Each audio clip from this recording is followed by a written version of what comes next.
I'd welcome everybody to our meeting this morning. This will be the May meeting of the board. We will be going through the 8 finalists on the 9% awards, as well as other business this morning. We do have a rather full agenda. So with that, get going. Once again, I need to read the AI. The use of AI note-taking, transcription, or summarization tool is not permitted at today's meeting by any attendee, including members of the public. This restriction is in place until the state adopts formal policies governing the use of AI note-taking, transcription, summarization at public meetings of state boards, commissions, and councils. Thank you for your cooperation. That having been said, Sharon, I'll turn it over to you.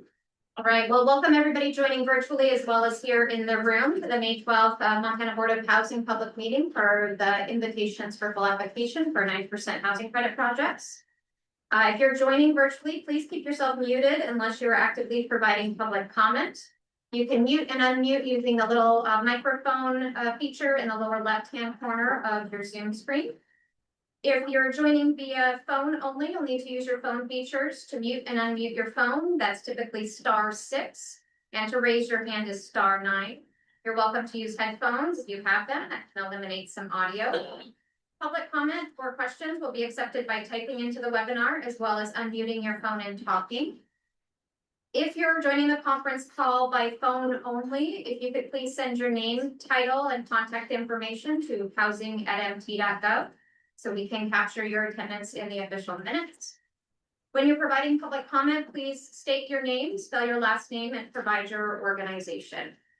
And just for message for here in the room, we do want to make sure that the folks online can hear us very clearly. So we ask that just one person speak at any given time. And please direct your voices to the OWL devices in the center of the room. And with that, I'll turn it back to the chair. Okay.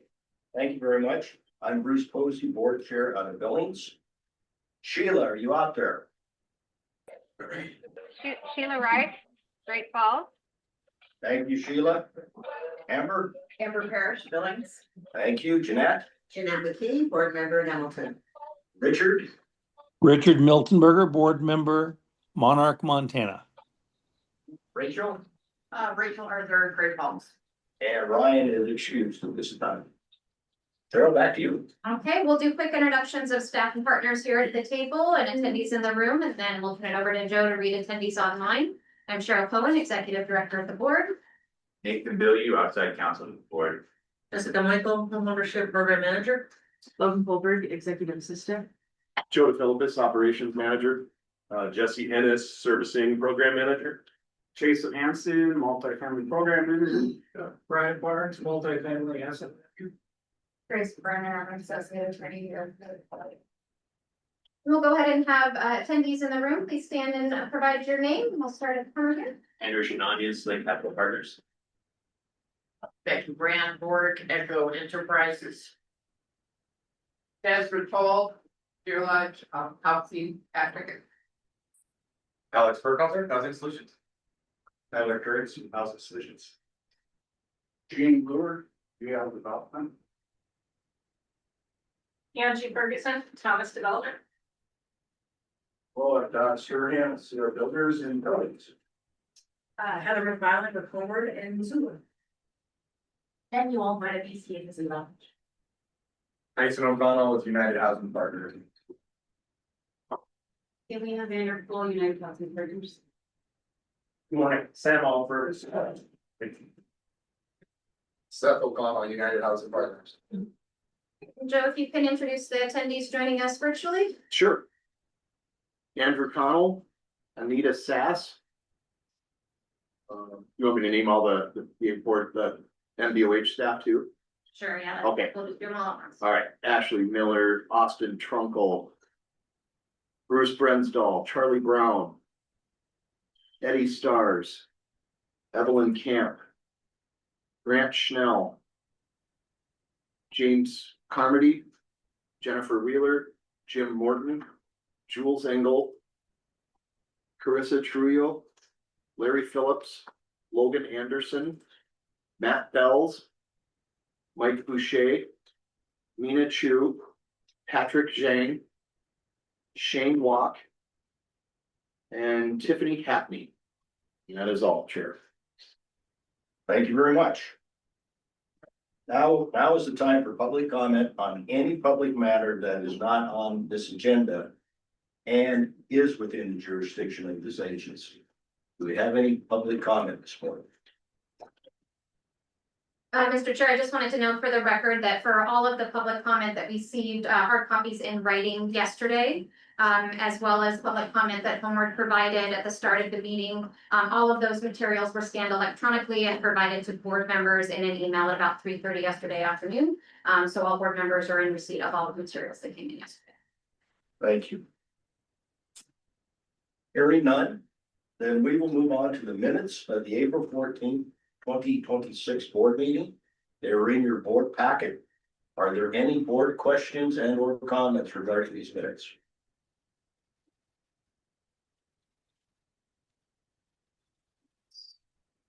Hearing none, are there any public comments or questions regarding these minutes?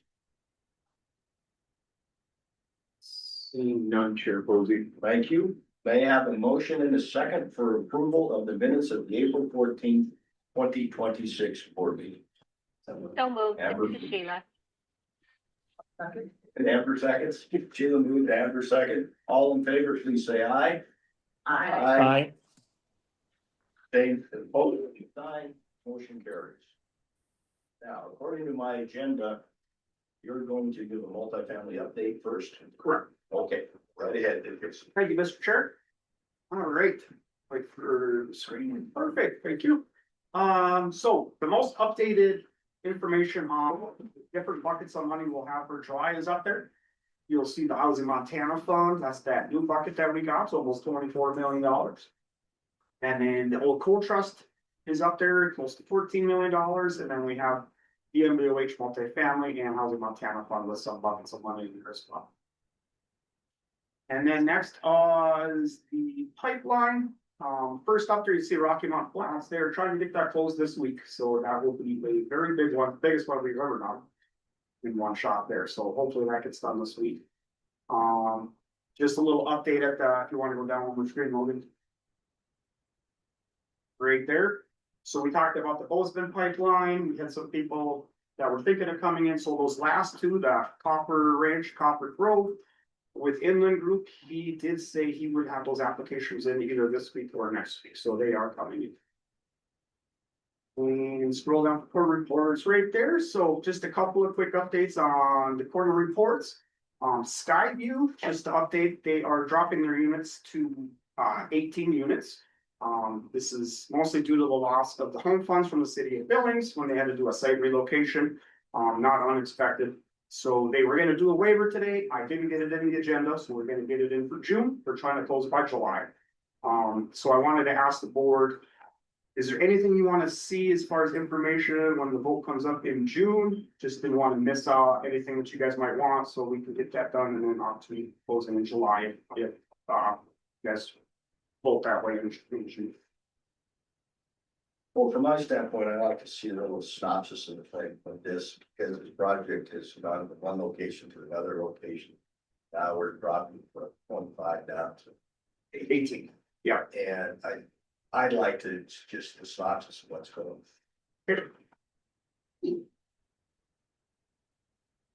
Okay, we can definitely do that. Gene, did you have something yet? If I could, Sure. Chair, I'd like to address your questions now. Thank you.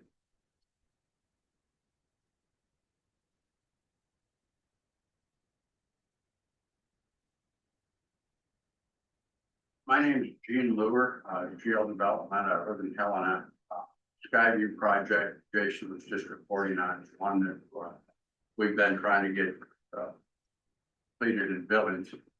A couple of years ago, 2 years ago, we had requested an allocation of $650,000 a year. $6,500,000 for the project. And board awarded 4.7. So that was kind of the first issue that kicked this string of events off. The site we had in Billings was South King Avenue.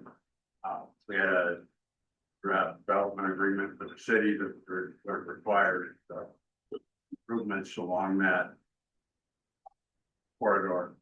And with the reduced tax credit amount, which really cost, the credit terms that we had then and still have today, the reduction was over $1 million, about $1.25 million reduction in just tax credit equity. That caused us to have to change sites. We've been through the city process to award, where the project was awarded $1 million of home money, but it was Billings' process, then anyway, was site specific. So to change sites, you had to restart the process. There were other applicants in front of us at that time if we restarted. So the net effect of the tax credit reduction and the home reduction was $2.25 million. And that took the project from previous amount of units down to 18 to a new site. The good news is for us is we've acquired a site, we've consolidated the site. The city's awarded $1 million of TIF funds for the project. We've got the plans drawn, the permits submitted to the city. Got a bid from the contractor that's within the budget. And we've got an investor, we're all ready to close early July. That's why we had hoped to get it on this agenda so that we could get the loan documents and the FORAs out of the staff, so the various attorneys could review and keep the process moving through closure early July. If we're on next month's agenda, I think we can make that work as long as there's no hesitancy on the board's part, given the way the project has been reworked.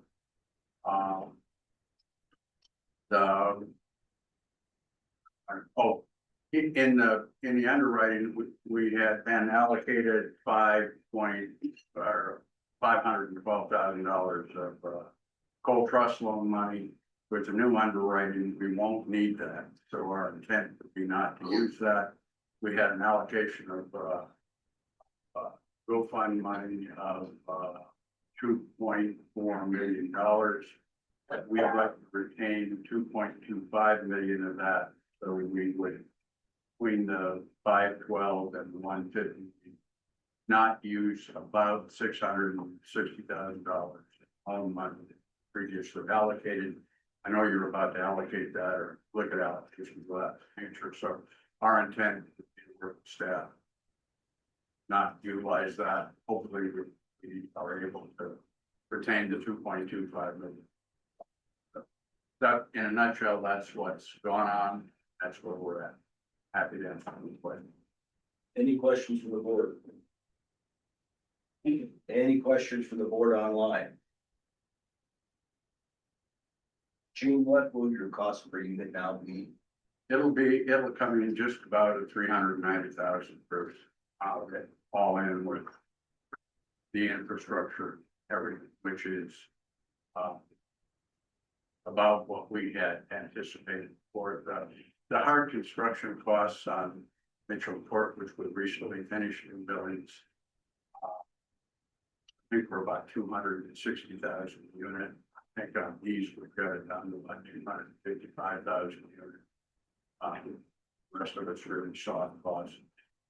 The soft, we're trying to keep the soft costs down on a lower number of units. She's got a lot of those soft costs fixed, so it makes the soft cost ratio struggle, but I think we figured out that. And is this going to be a Mitchell Court again? Is that what the site is? No, it's not, Bruce. It's east of downtown Billings in the east urban renewal or TIF district. It's at about. I'm blanking out on the address. 17th Street and 3rd Avenue East, I think. Okay, And we bought 2 lots, we consolidated them, there's old houses on them, that were not occupied. Part of what the city like, to get rid of stuff that's not used, falling down. The TIF district board and the city commission the city council were excited about some workforce housing in that area. The project will serve up to 80%, so you know it's the required income averages, but there's a few 80% units in it, which help a little higher range of folks and help us carry a little more of that. So, okay. So that's part of the Hebron TIF district, not the original downtown. Not the South Village district, but the Hebron area. That's correct. any other board questions?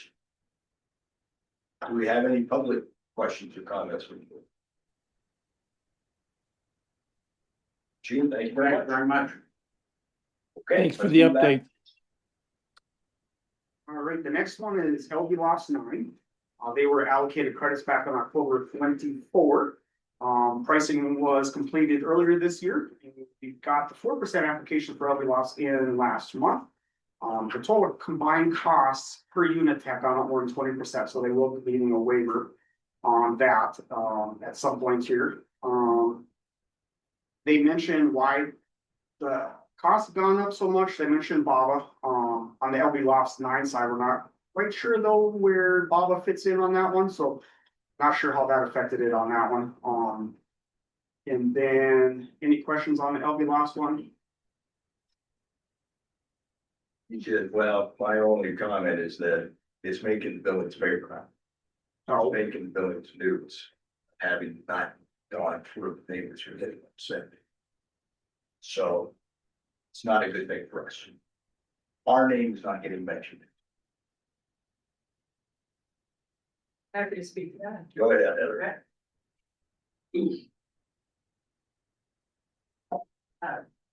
We agree, there's some press that's happening. So we split duties. Carissa was in Billings last night for city council. I joined remotely when I got back to Missoula. And Patty Webster was there, and so we had a special presentation. We gave them the same update we handed to you guys, trying to stay in good communication last month, this month. Yes, everybody is concerned because the pods have been sitting. As I explained in the summaries, and we try to explain again, we do have an investor. We intend on closing late summer. We're waiting on next month's board meeting for both funds, those pieces. We have backup plans. It should all be in your update, but just know, I believe that a lot of us got caught in this scale project, got caught in a perfect storm of underwriting in one world and then showing up in another. And so we are not happy about the press that's happening either. We're trying to be really forward with city council, and Chris and Patty did a press interview prior to that meeting. And so we're just going to continue to give them updates like we're giving you guys updates, and especially as we're progressing toward closing, and I could do a ribbon groundbreaking here soon. It's mostly because the pods have been sitting there stored in a way so that they don't collect too much moisture but they've been sitting there for quite a while as we've worked on solving the financial problems. And so we are moving those pods off site. The person that sold Homefront the pods, we're gonna move them physically to a site they have. It'll clear the site, save us some money on overall site costs. And that should resolve the look of the property, and they'll see movement in the next month. So I think that'll go a long way. But we are happy to answer. We're working on procurement with the city of Billings. We have a GC on board, but we need to hire them to be able to sign on the subcontractors, and we're hoping to resolve that this week. Trying to think if there's anything else. I think I put most of the stuff in the updates, but happy to answer any questions. And know that it's been kind of a long 24 hours, but we will stay vigilant on the communication and try to stay in front of press and city council with facts and not rumor. because in the absence of communication, a lot of that stuff can be challenging. Are there any questions? Any other questions from the board? Any questions from, I have a question. oh, go ahead. So yesterday you mentioned something about some updated fees. Are you still planning on being over more than 20% of the original? I think, because we remember we would look at the QAP and when we need to get a waiver, I believe we will have a change in cost of 20%, but we won't have an issue with our cost per unit. Okay, So that, again, contractor signing numbers, we've resolved it down. We made a design change also to make all 6-unit buildings. So I have some pieces to work through with you all. okay. We actually are adding 1 unit and eliminating 1 building. So it's not a bad thing. It's just we have to come to you with all those things, and whether it be a staff process or board process, we'd intended covering that base in June. Do we have any questions from the board online? Richard and see Sheila. No questions here, Mr. Chairman. It is, thank you for the update. It was kind of alarming. Thank you. Do we have any public comments or questions this time? Okay, thank you very much. Jason? Okay, the next one's on it too. They revised their closing date to May of 2027. It had been June 26th. Not added in there, they had changed it to December of 26 at the end of last year. So this is actually the second update since the credit refresh in June of last year, but now anticipated being done by May of 27.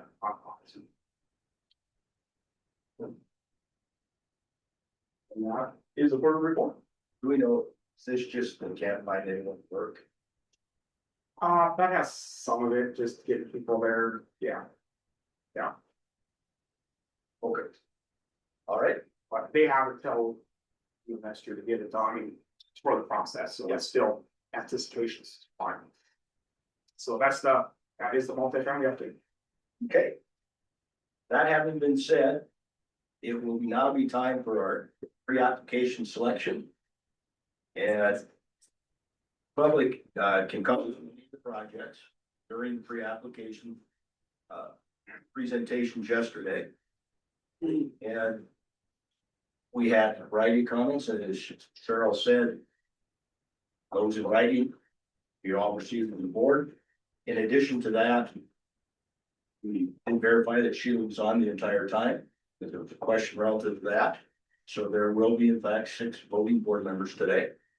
And with that in mind, Jason, would you like to explain the voting process? Thank you, Mr. Chair.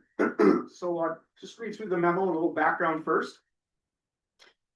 As stated yesterday, in your packets, there was the pre-application memo, the pre-application submitted summary, spreadsheet showing the comparative information for all projects, spreadsheet packet showing summary of project information, your worksheet for note taking, and all the Montana economic and development demographic data.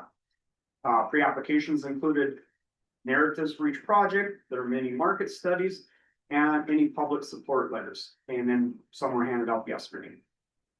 So today, no more than 8 projects will be selected during the pre-application round. Each project selected by the board will be invited to submit a full application, and that full application will be due in August. The maximum award of any one project is $8.5 million, which all of them are at that or below. And so development evaluation criteria, it's talked about yesterday. So the development evaluation criteria are only one of several considerations the Montana Board of Housing takes into account and does not control the selection of projects that will receive an award of credits. For purposes of this QAP and selections, awards and allocations, the selection criteria included all the requirements, considerations, factors, limitations, development evaluation criteria, set asides, priorities, and data set forth in this QAP and all federal requirements. In addition to development evaluation criteria and the following subsections, the board may consider the following factors in selecting applications. So as stated a couple times yesterday, those are geographical distribution, rural or urban location, QCT or DDA locations, overall income levels targeted by the projects, need for affordability or affordable housing in the community, rehabilitation of existing lower income housing stocks, sustainable energy saving initiatives, financial and operational ability of the applicant to fund, complete, and maintain. Past performance of the applicant, cost of construction, land and utilities. Project is being developed in or near a historic downtown neighborhood. Frequency of awards, preservation of project rental assistance or retention. And augmentation of and or sources of funds. The next one, set aside requirements, nonprofits, at least 10% of the credits have to go to a nonprofit. We are fine there. We've got plenty of nonprofits to pick from, so we'll have at least one, and that's all we really need to get that requirement met. And then the tribal spotlight and the rural spotlight, we don't have any projects this year on those, so we don't have a spotlight for that. So then, yeah, with that staff, yeah, that would be it till the staff recommendations. So with that, Mr. Chair, we can, the vote, so, let's see here, where did we skip that? Yeah, explain the voting process. Yeah, we can find that again. There we go. I was way up at the top. We want to go up to page 13, please. Right there. So second paragraph. On the second day, so we'll select up to 8 projects. We'll split our, you will split your top picks into 3 categories.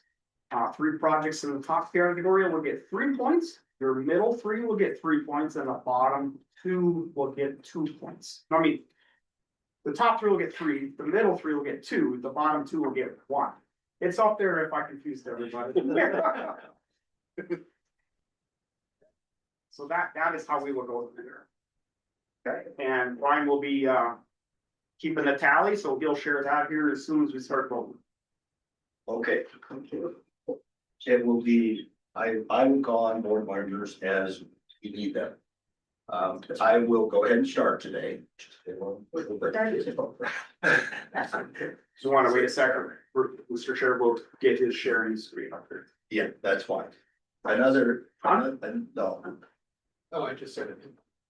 another issue that once the vote is taken and there will be tabulations, we'll take a break at that point.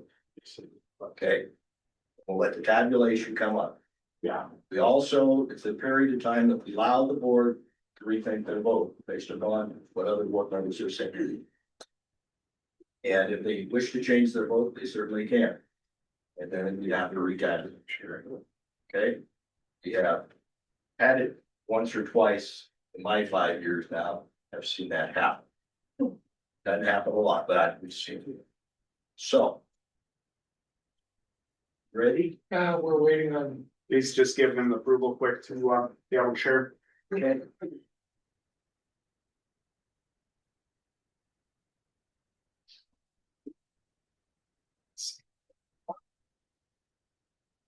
Got some technical issues. This is great.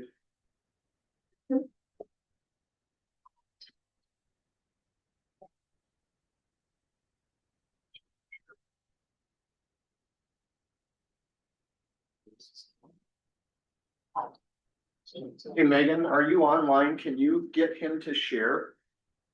Cause neither myself or Lori. Try it now. I just approved them. Thank you. Let me know if it doesn't work still and I will look at it. No, it's I think we're good. Okay, Thank you. yep.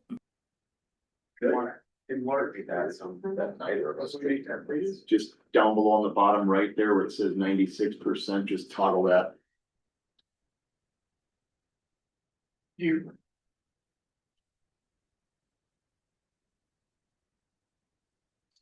So.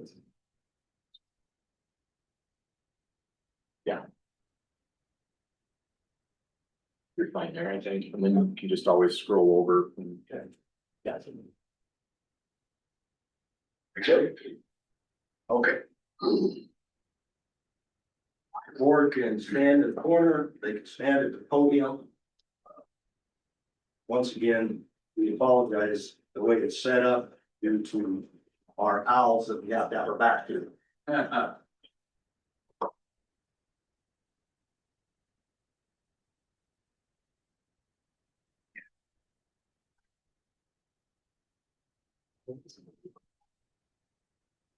Okay, my My first three, and these are not in any particular order, they're just my top three. First one is Glacier. It's been a long time. It's Glacier View Senior in Columbia Falls. Columbia Falls is an underserved town in a very expensive area. Therefore, I think that is a very deserving. We also are dealing with the timing of infrastructure in Columbia Falls. We need to get that project on before infrastructure is not available for it. It's senior, and like most of the project, it has a nice gradation of the AMIs. My next one is Franklin Crossing. There I at 192 units. I think we're getting a real good bang for our buck. I like the concept of diversity. I don't know if it'll work. I've been involved in other organizations. I wish them well. But I do think it is correct in that they're gonna put the condos after they've already done the low income housing. Other projects I've been involved in, they try the low income into housing that's already there. That's difficult. The donated land, the city allocations, and all the work Missoula has gone to get this project going. Gotta give them credit for. I like the fact that they've got a large amount of AMI in it, 30% AMIs. And it's a twin, and I also like the fact it's an infill site. So many times, we see a lot of infills in these types of projects, but having been a construction lender, infill is always a nice thing to see happen. My third one is Majestic Landing. It's the Billings property that is, first off, it's veteran centric, shall we say. I like that concept. The veterans population is very much underserved. I personally like the location. It's next to the VA services. The fact that there's a variety of other VA services available that are coming on saying we'd like to do this and help. So a lot of partnering going on here is what I'm getting at. The other thing is that, and I was speaking with Rachel about this in general, not this project necessarily. The Billings has a urban native population of 12,000. Many of you may or may not know that the highest percentage of veterans for a race is native. So we have a lot of native veterans built as well. So this kind of helps, in my opinion, with the native issue that we didn't have any set aside for it here. But I think this will also help. Those are my top three. My next three, again, no particular order. First one is Home on the Range, which I have to get all my things here together.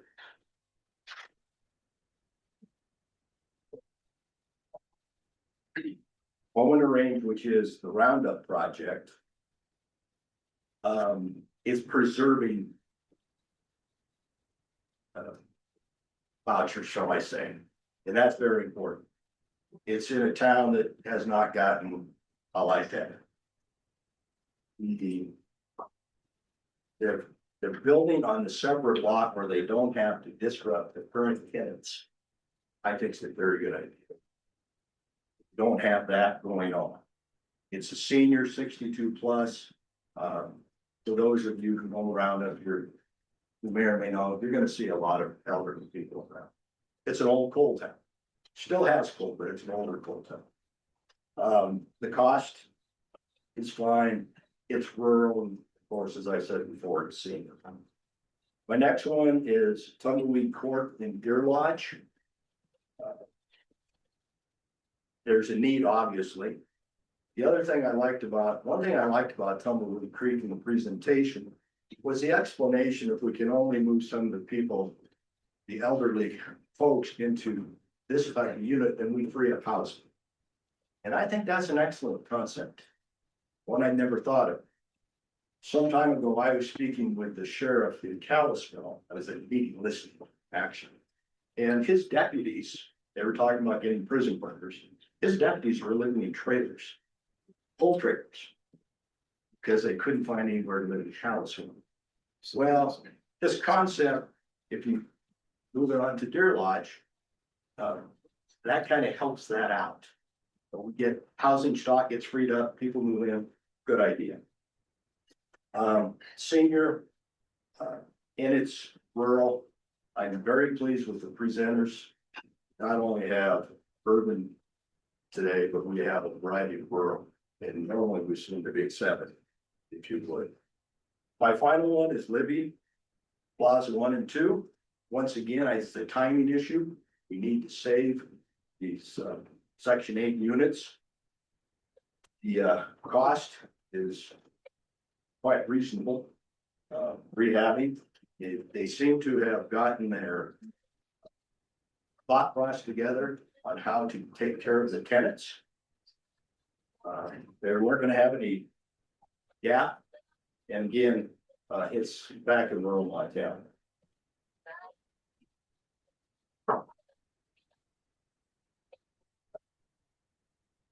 My final two. Granite Peak. Granite Peak was in Butte. It was here before. They've changed it to the larger project and made it a 4.9. I think that was very good. The fact that it's on a continuation of their campus, I think that is beneficial. Butte tends to be a little overserved area, and this will help. It's also a senior project. And my final one is Mountain Goat in Havre. We have donated land, which is helping. Havre, once again, is a town of older buildings that could use senior housing. The need and median income in Havre obviously is quite lower than it is most of Montana. The fact that it's 100% accessible is intriguing. I'm not sure if that works or not, but I'm intrigued by it. So those are my bottom two. Get them all? Yep. Okay, with that in mind, I'm going to call on Richard. Take care of our online people first. Thank you, Mr. Chairman. All right. Morning, everybody. And I said this yesterday, I won't go on and on, but I had appreciate the board's and the participants' patients had some funeral travel had to take care of. So that was, it's very convenient for me to participate by Zoom, and it's, but it is best to be there in person. So I appreciate your patience. My first choice was Franklin Crossing.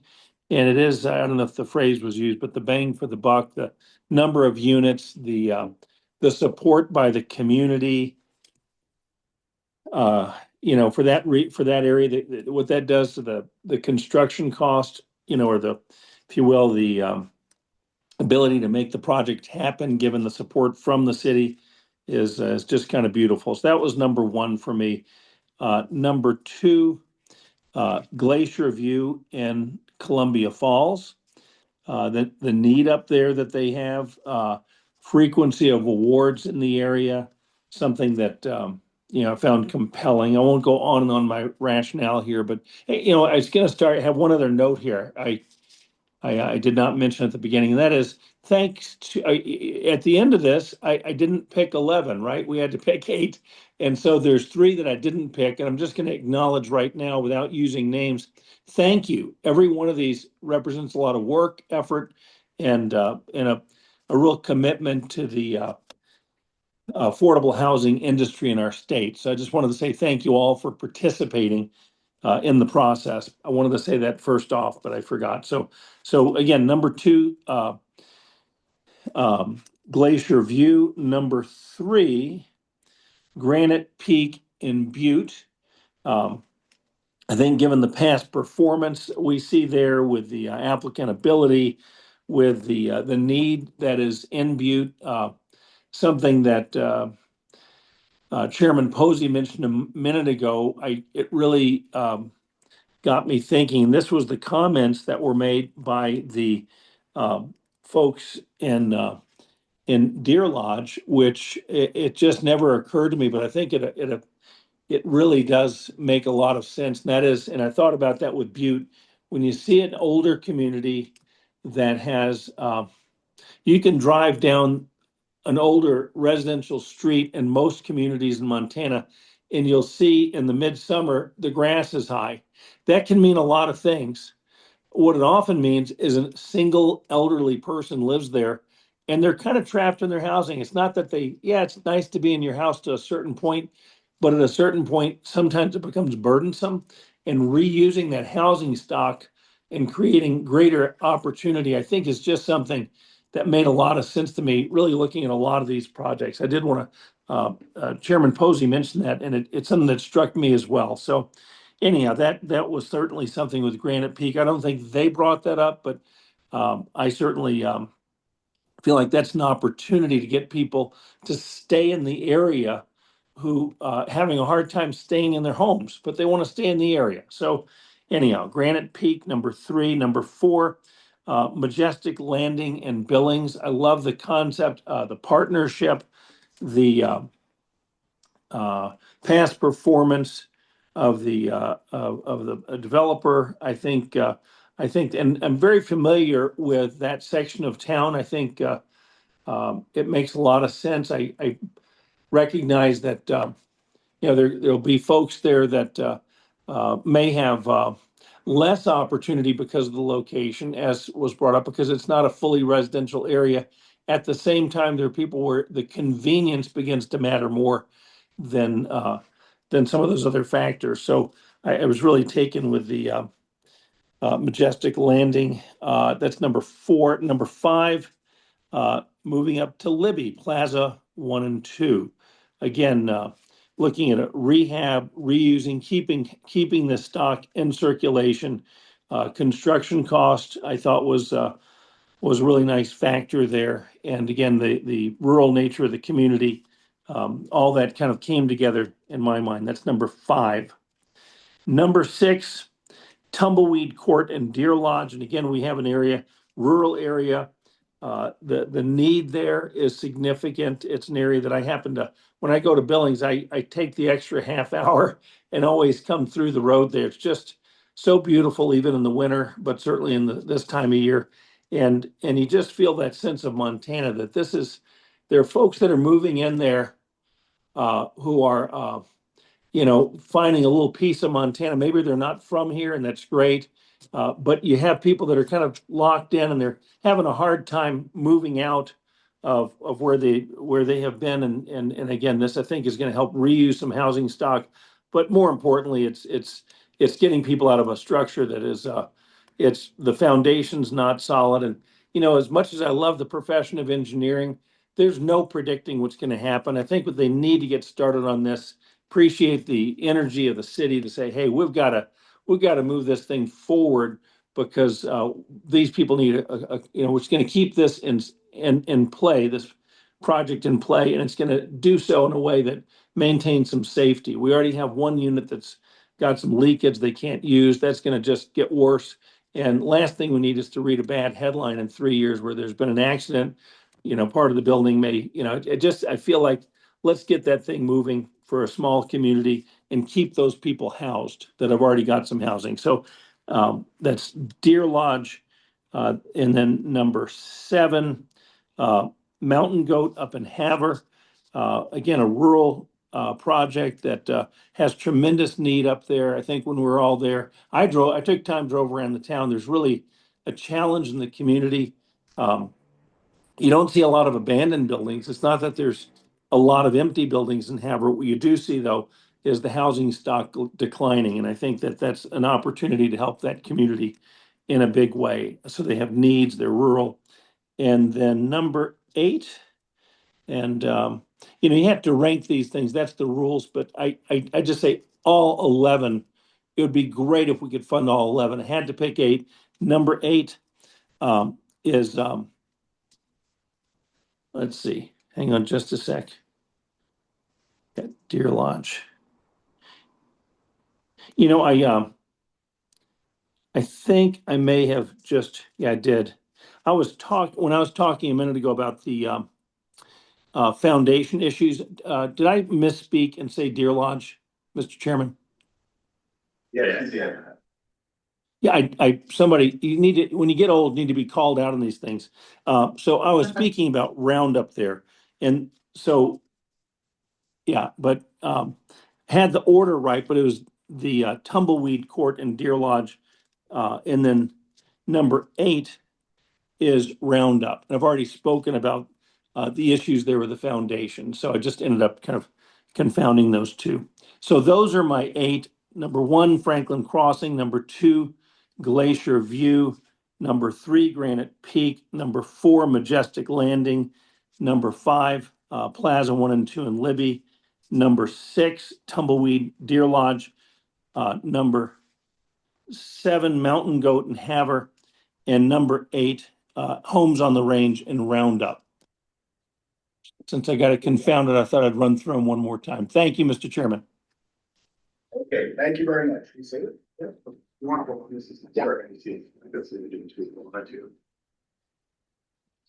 Sheila, I'm gonna call on you next. We're having a little technical difficulty, so, but you're next up. Okay, well, I'm having my own set of technical difficulties here, so I wanted to thank all of the developers that submitted applications, and was particularly impressive to see the number of rural applications this year. I think for a long time we've wanted more applications coming from smaller towns, and this certainly was served well this year. I want to shout out to the staff too, because they were right on getting us all up to date on all the information that was submitted yesterday. So the staff has an enormous job and continues to have an enormous job in just getting this presentation prepped for the board. And of course, once the awards are made, the job just really starts. I did want to emphasize that I did have a chance to listen to all of the presentations yesterday. I did get kicked off the Wi-Fi a few times, but I was back on within seconds. So I was able to do that. I know I was quiet. I was in a bit of a noisy environment, but I also had the advantage of listening to all of the board questions, and I literally did not have one question other than ones that were already asked by other board members. So I want to tell the other board members I'm impressed.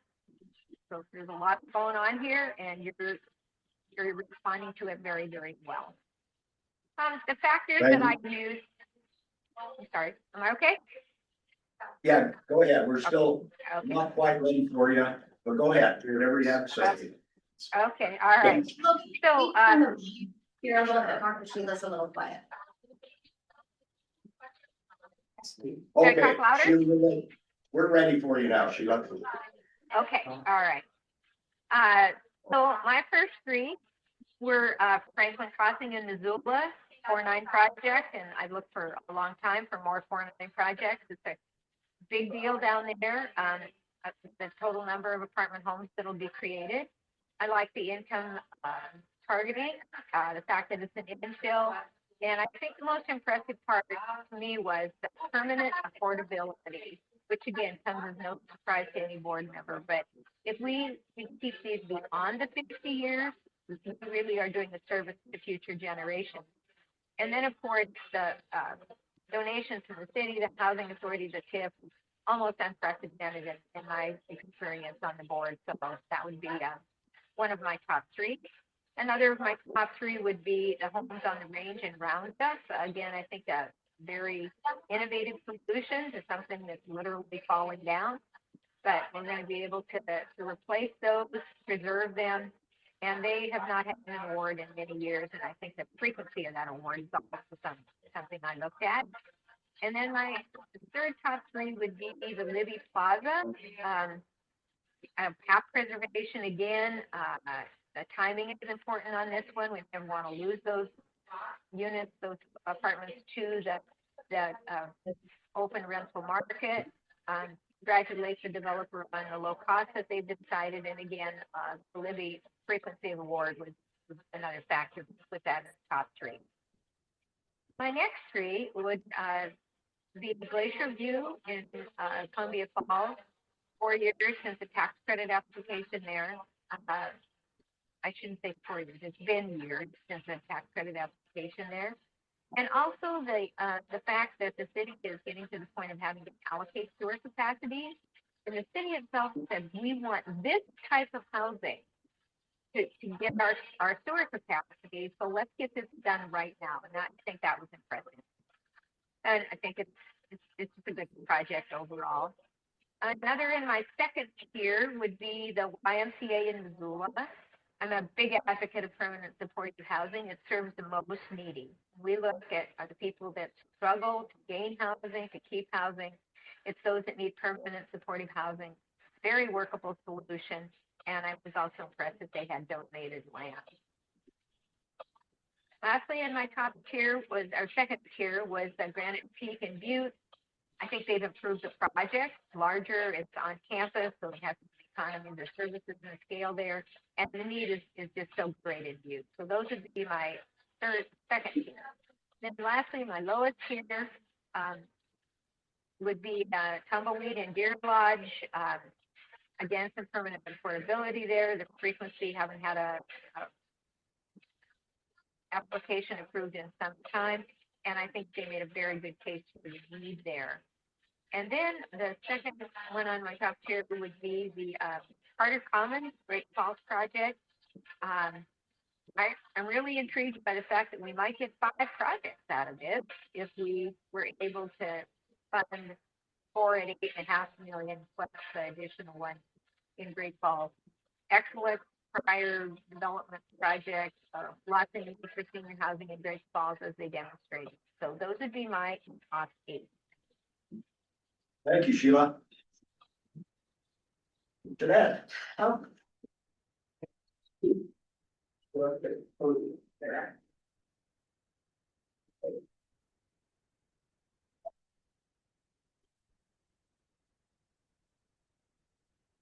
Good morning, everyone.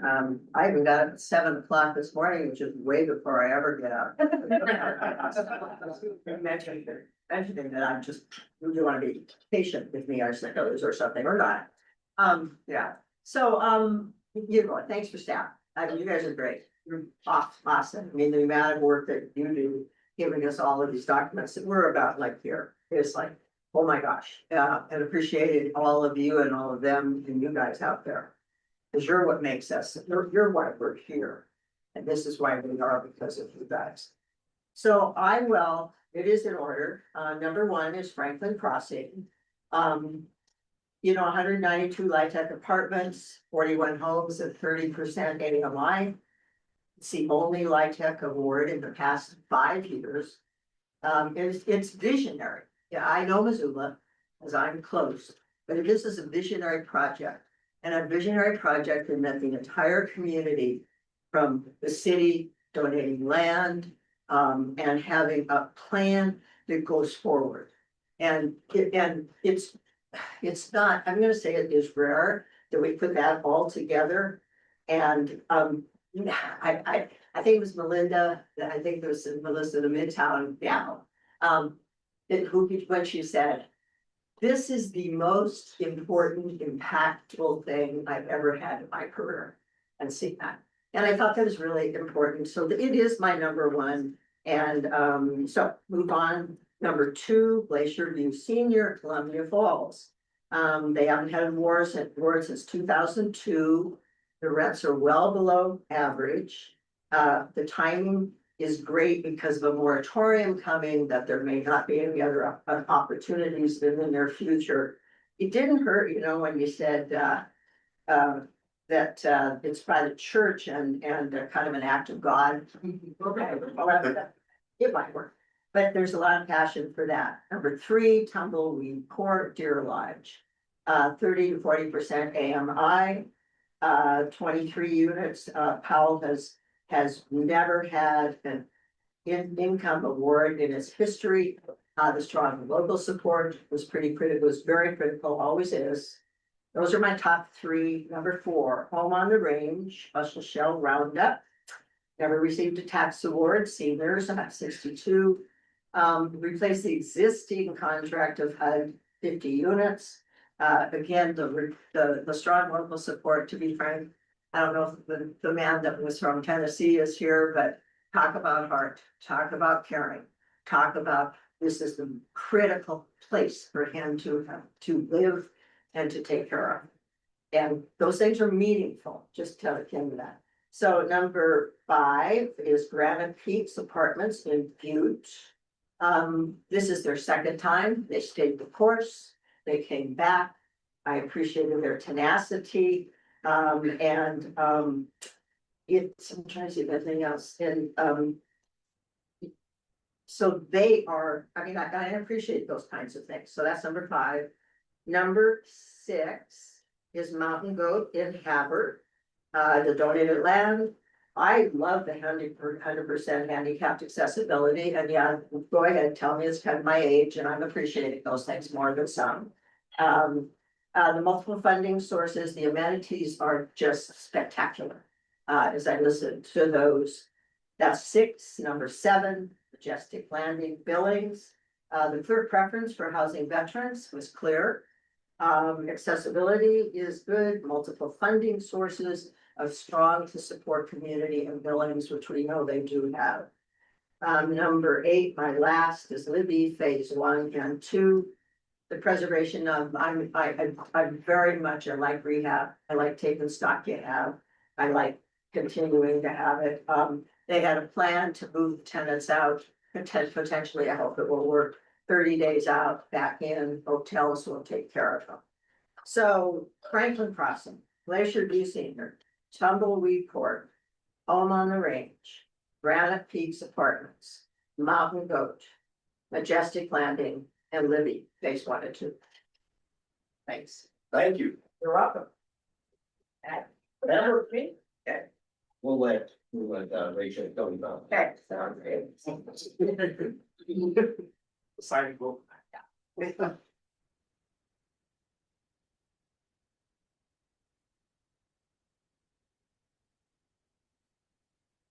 Good morning.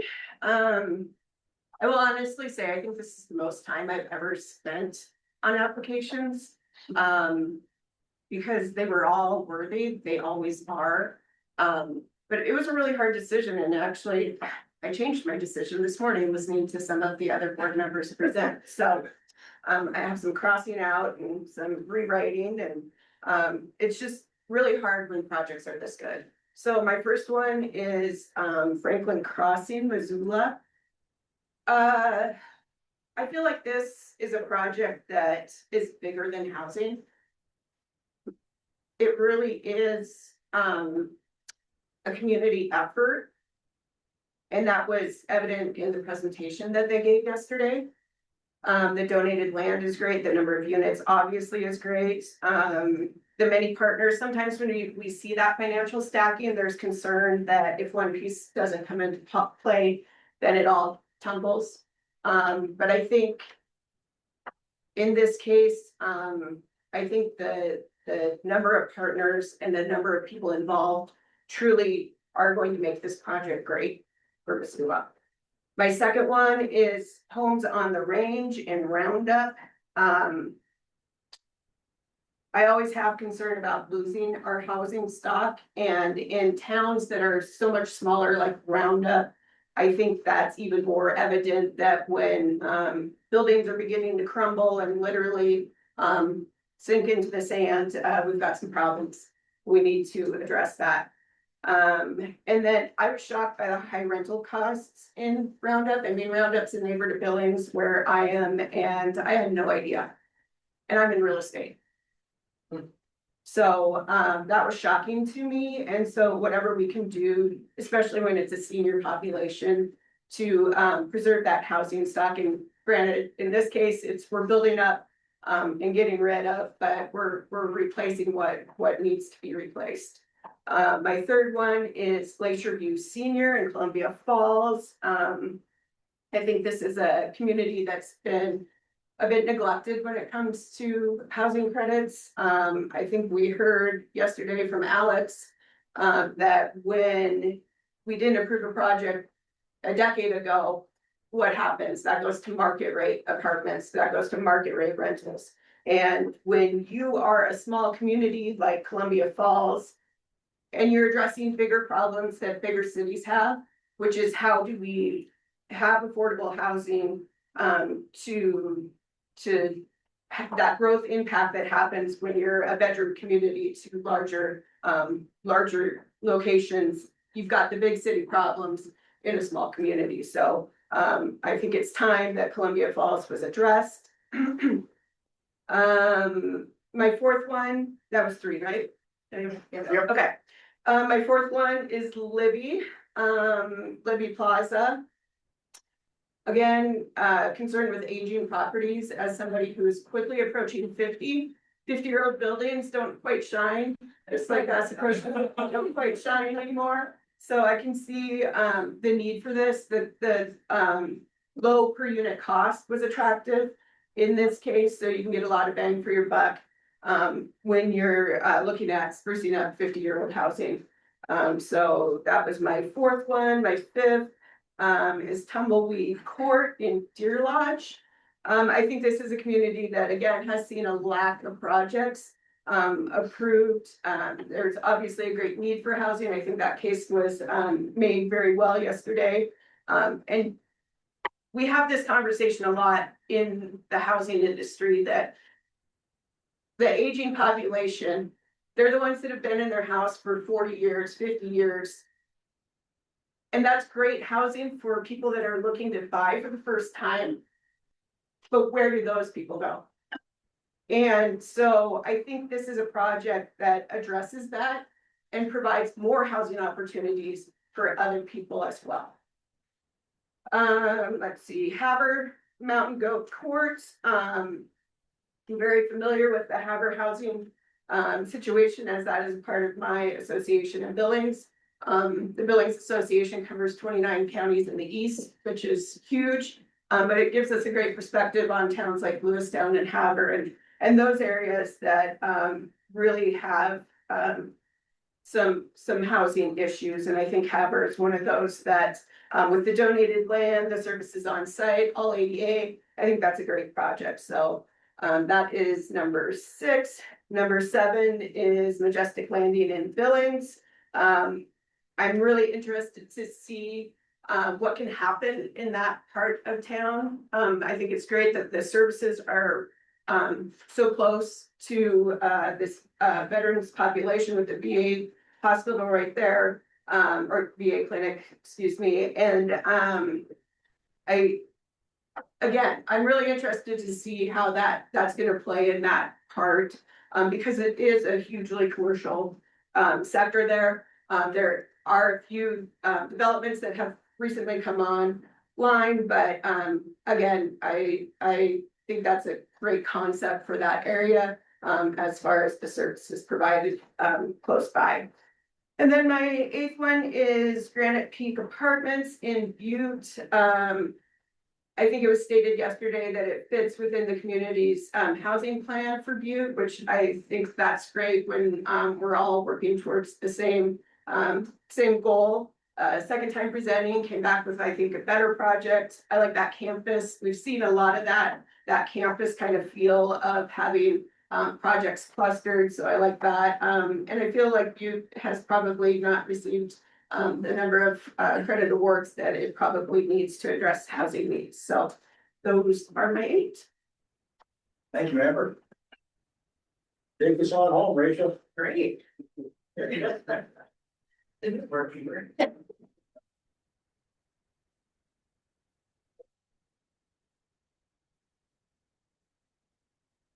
All right, so for number 1, I chose Glacier View Senior Columbia Falls. Columbia Falls, like stated before, has not had a project in a decade, and so I think it's important that we address the rapidly growing senior population in Columbia Falls and the surrounding area. The affordability is amazing, and then that is permanent affordability. Franklin Crossing in Missoula, I love that it's a large unit count, and that really meets the constrained housing markets in Montana and Missoula. And then also what stuck out to me was the community support and that strong sponsorship with the community of Missoula. Living Plaza 1 and 2 is number 3, a preservation rehab project, extremely low cost in the rural geographic area. And it's really economical. Number 4, Homes on the Range of Roundup, again, a rural geographic distribution project. And then import market with a very limited affordability in the Roundup. Yeah. Carter Commons 2, Great Falls. Great Falls has a strong senior housing demand as I live in Great Falls and I see a lot of our seniors struggling to find housing. So important. Lower housing credit request and a good balance of cost and production. I really appreciate that. My 6 is the YMCA, the supportive housing. As someone who is a CEO of a urban Indian clinic and we really serve the underserved population and we see a lot of people that are in domestic violence, sexual violence, and they have nowhere to go. And it's really sad. And so that really spoke to my heart. And having a place for people at risk to go. And my number 7 is Tumbleweed Court in Deer Lodge, also rural, really small market diversification. I love the concept of moving older people out of their homes. Not because we want them to move out of their homes, but moving them into a safe place. And then allowing others to come in and redo the housing in Deer Lodge, and so we're not losing housing. And then my number 8 is Mountain Goat Court in Havre. It's rural, has an aging community, and it has a really diverse population. Now don't get this comment wrong, but the reservation sits right outside of Havre. And what I have noticed is that Rocky Boy has slid into Havre. And so you have a very large American Indian population living in Havre, and that are going in between Rocky Boy. And Rocky Boy does not have a senior living facility. And so when they're aging on the reservation, they're living in multi-generational homes. Sometimes that's not good for our aging population. And so I think this project could really meet the needs of that. And that's my 8. Thank you very much. That is all 6. We will take a break. Calculations. Board has the ability once again to think about their votes and change them should they want. We will ask for that. And maybe 5 minutes. Enough time for it? Come back at a 9:45. 9:45 to be 6 fair. minutes. Well, I have a discussion. No, you want to share because. We're on break right now. Oh, gotcha. It's hard to use. It's hard to use.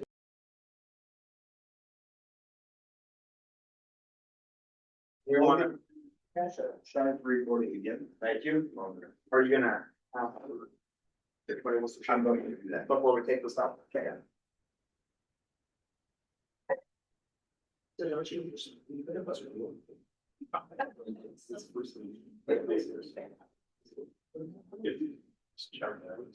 Waiting for a couple more board members to state their students. Back in the room first. Charles off rounding them up. Oh, they were getting rounded up. Okay, so This is one of that fault. And it's about. This was.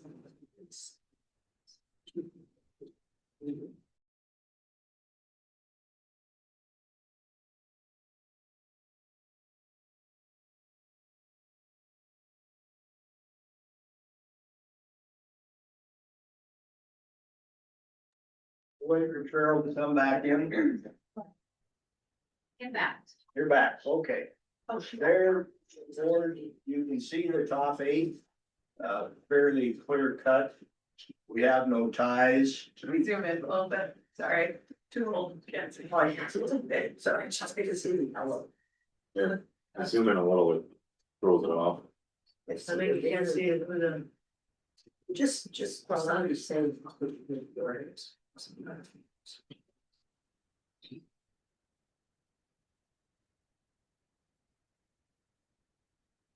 So Jason, why don't you read them all? So I'll go from top to bottom. So at number one is Franklin Crossing 9. 2 is Glacier View Senior, 3 is Libby Plaza 1 and 2, 4 is Homes on the Range.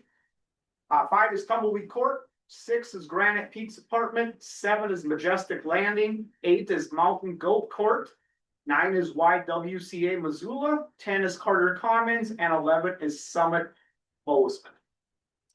So now, board members, including Sheila and Richard, if you may change your vote.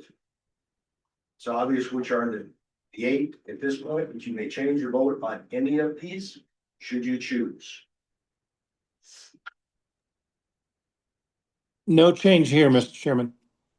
Thank you, Richard. Sheila, for you. No changes. Thank you very much, Sheila. Any changes? The board is here. That having been said, there are 8.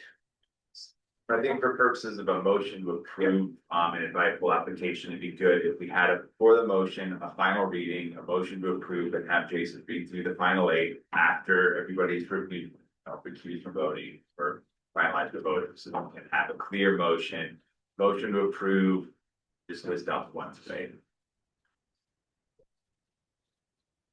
That was, so if we have a motion and a second, then we'll have an opportunity for any public, any board questions and any public. And so we'd like a motion, and tell me if I'm stating this properly. We'd like a motion to move the 8 up there, which we'll read forward to the final application process. So we'll have a motion, a second, opportunity for any final board comment, and opportunity for any final public comment before there's a final vote. Okay. May I have a motion to move these 8? I will make that motion. Move, may I have a second? Okay, it's been moved and seconded. Could you please read those? You got Mr. Chair. So the 8 moving forward will be Franklin Crossing 9, Glacier View Senior, Libby Plaza 1 and 2, Homes on the Range, Tumbleweed Court, Granite Peak Apartments 9, Majestic Landing, and Mountain Goat Court. Thank you. It's been moved and seconded. All in favor, please say So just a second, Chair, if we could ask one last opportunity for any board comment, any public comment, and then we'll have the vote. Okay. Yep. Very good. Any board comment before we vote? My only comment is to thank both Richard and Sheila in particular, who is in Europe. If you all don't know that, that's where she's from doing right now, to take the time and be online with us.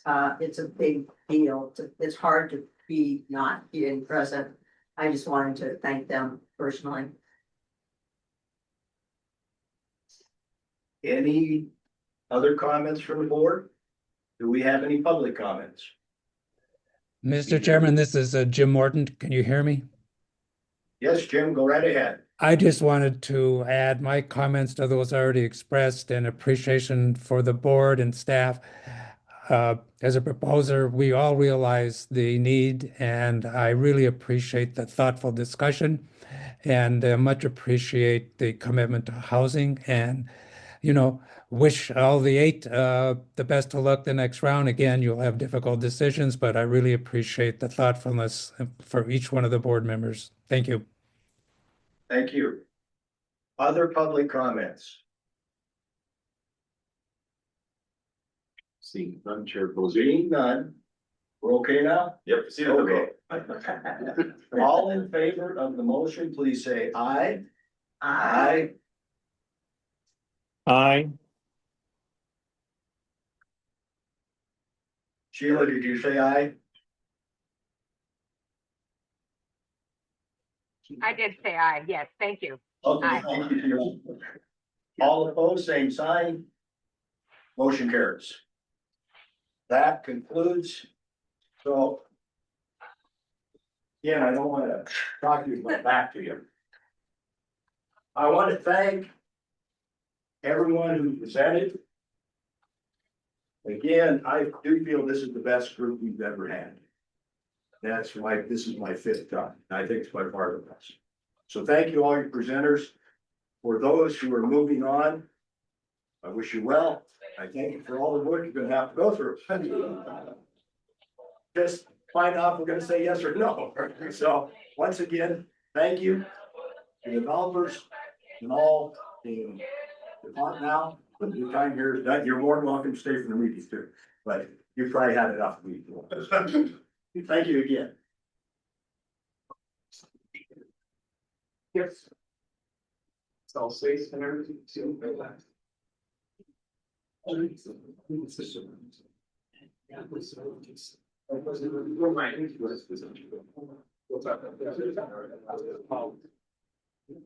We wanna wait till this.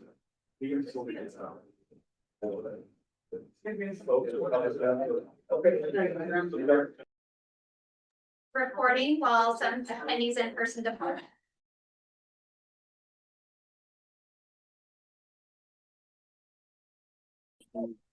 Very much said your opinions.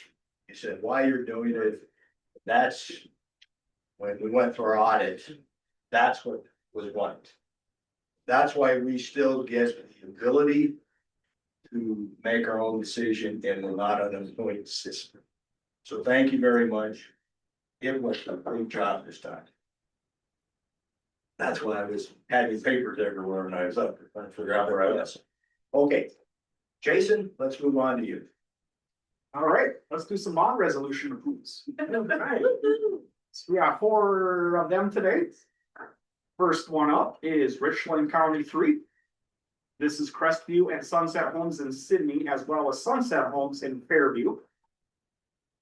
Little background information on this, then Crestwood Inn in Sydney was built in 1979.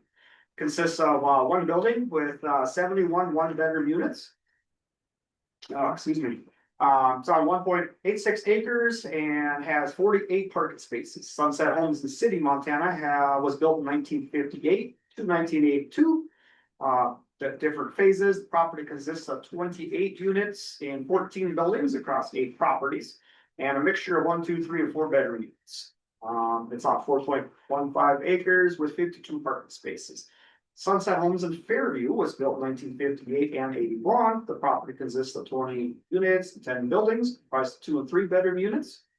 It's situated on 3.37 acres with 37 parking spaces. Unit AMIs will target 60%, and all units will have project-based rental assistance once the rental assistance demonstration conversion is completed as part of this financing. Developers requesting bond amount not to exceed $15 million. It includes the buffer, and the project is in partnership with Richland County Housing Authority, and staff does support the proposal noted above. Thank you. Do we have any board questions on this? And or comments? It's nice to see something from the east. So appreciate it. Got it. Put some bonding on these, so that's wonderful. Jason, is this a good housing for? Probably so. I was just looking at that myself and I don't see you put it on here, so I Yeah. believe it is good housing. Who's been doing a ton of greenhouse for the rest. Yeah, so they've been working through the Anaconda Housing Authority, Brad Litek conversion. So this is kind of good housing partners niche is having expertise in these type of public housing to rental assistance demonstration conversions. It is good housing, FYI. Thank you. Thanks, Bruce. I'm in Sydney right now if you need me to go do anything, so. Do we have any public comments or questions regarding RC3 bond resolution? Seeing none, Chair Posey. Thank you. And if I can read that, we'd like a motion to approve bond resolution 260512. In the amount not to exceed 15 million. May I have a motion in a second, please? I will make a motion. Thank you, Rachel. I'll second. I would Thank you very much. second, oh, It's been moved and seconded. All in favor, please say aye. Aye. Aye. Aye. Aye. Thank you. All opposed, same sign. Motion carries. Go ahead, Jason. Okay, the next one I am pulling up here.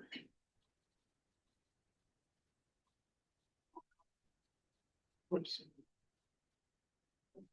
Mountain View Manor and Whitefish. Mountain View Manor is a 50-unit family property located in Whitefish. This is an acquisition rehab costing approximately $326,000 per unit. The Housing Partnership is the developer on this one as well, is requesting a bond not to exceed $12 million. This does include the buffer as well, and units AMIs will target 60%. Staff supports the proposed noted above. Are there any board questions or comments? Have we done a 4 in Whitefish? A 4? Yeah. Oof. Just not sure when the last one was done on it. It's Been a while. So. Yeah. Lots of No. figuring out. Okay. No, we have not. We have not. So once again, this is a good deal.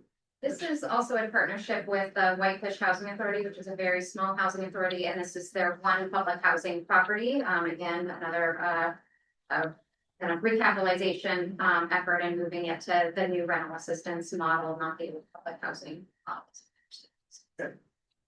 Okay. Any other board questions or comments?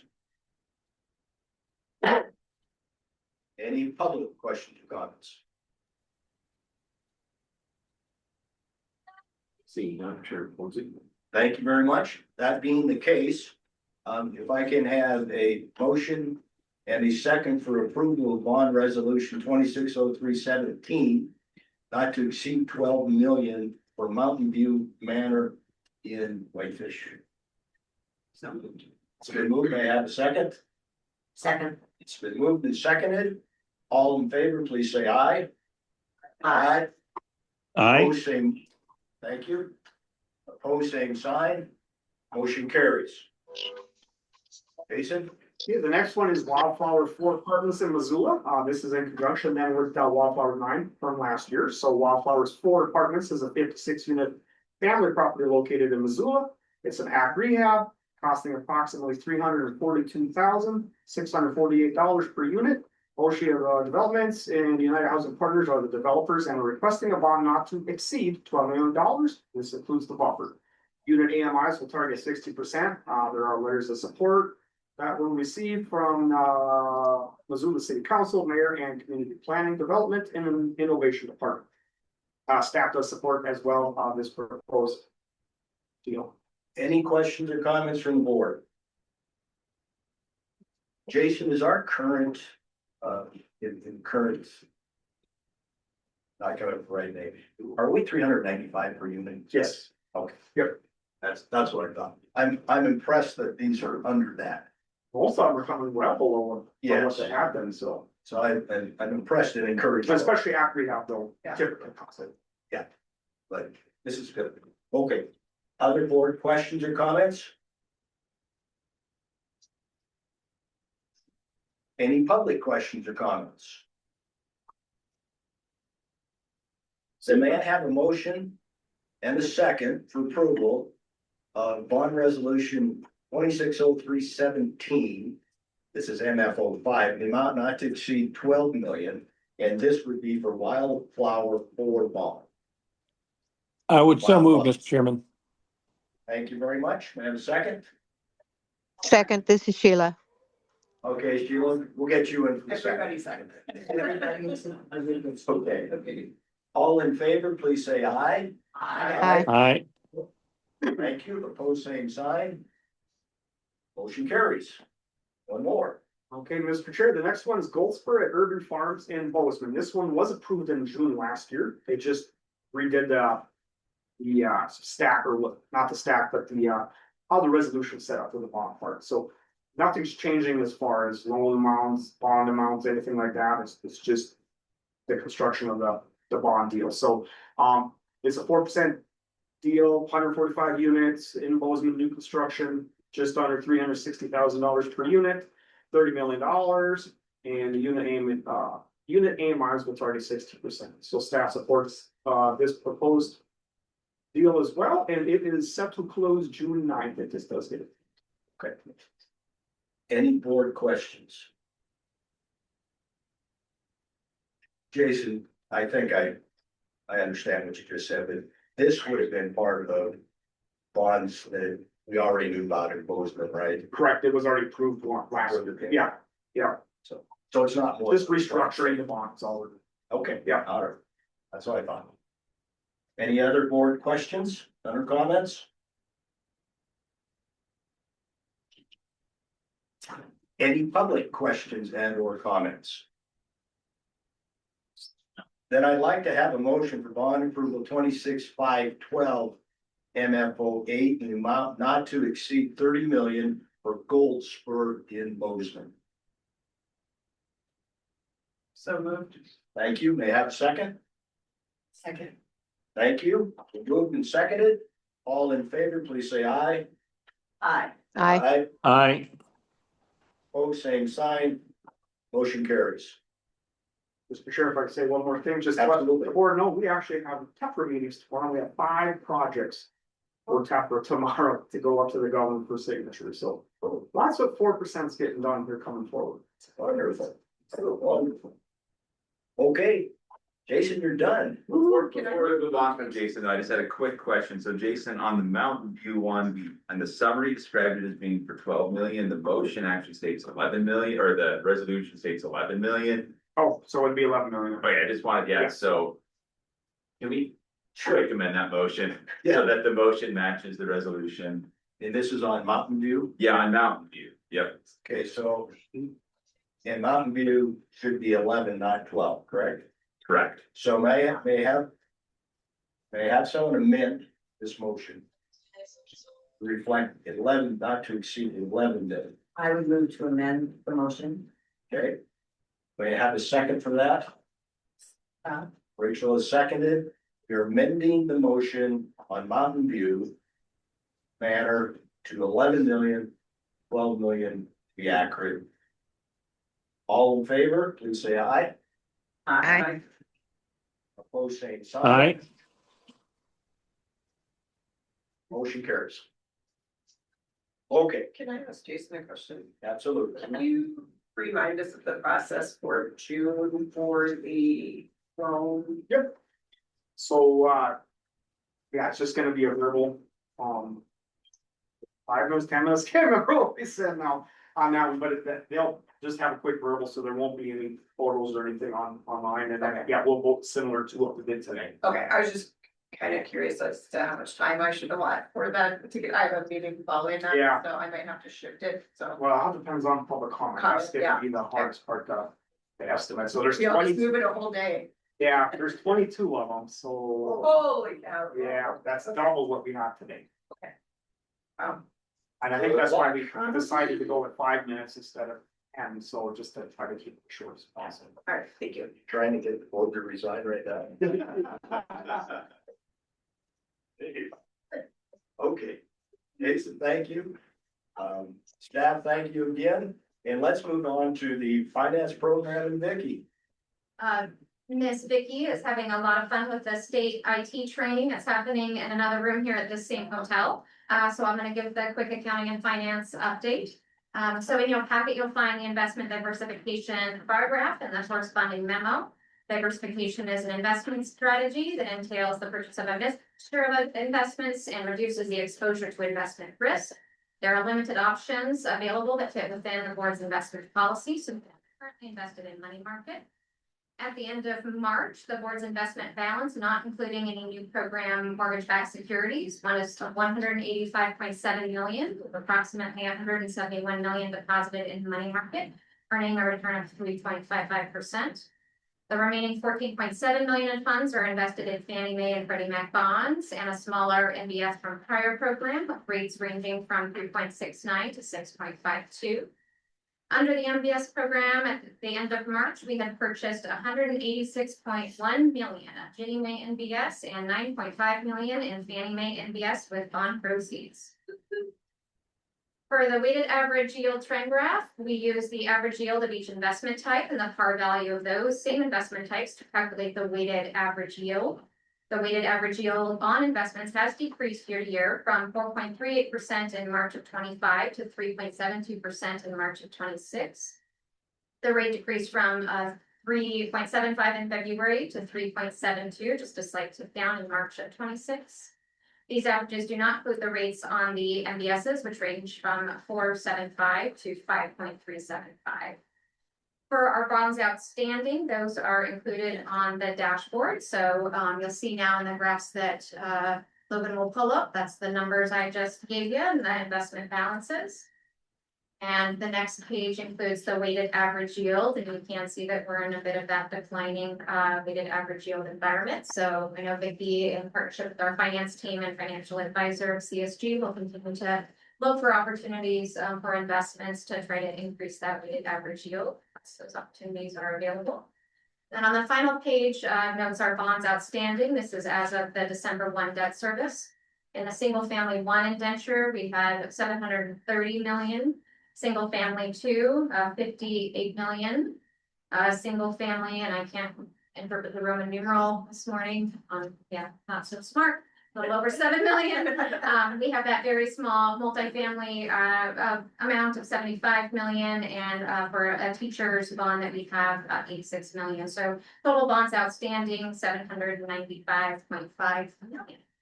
And I'm available for questions, but we'll probably punt them over to Vicki to respond to this. Okay, do we have any questions from the board regarding the finance program update? I'll add that Vicki is working with iBailey, our third-party CPA firm, on preparation for our financial statements. Fiscal year end is June 30th.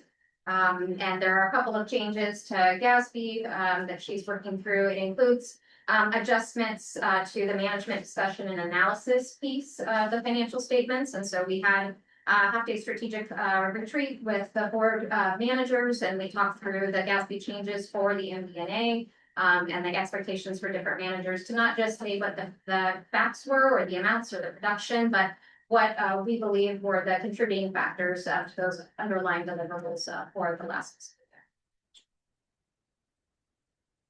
year. Any more questions? Do we have any public questions or comments?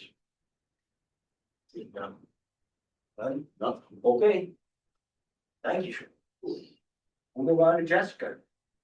My first item today is a new lender approval. American Pacific Mortgage. I believe James Carmody is on the line, so if we have any questions for him, he is available. American Pacific Mortgage was founded in 1996 and is a leading national mortgage lender licensed in 49 states. Their headquarters is in Roseville, California. They have a nationwide team of over 2,500 employees with 407 branches across the country.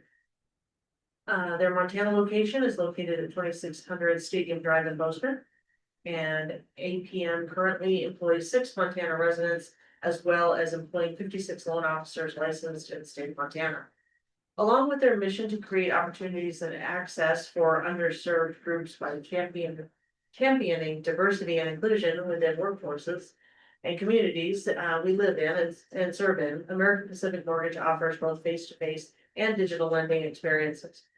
Their dedicated loan advisors guide borrowers through every step to ensure that a smooth and transparent homeownership journey, and put their belief that people matter into action every day by committing to opening doors to homeownership and underrepresented communities.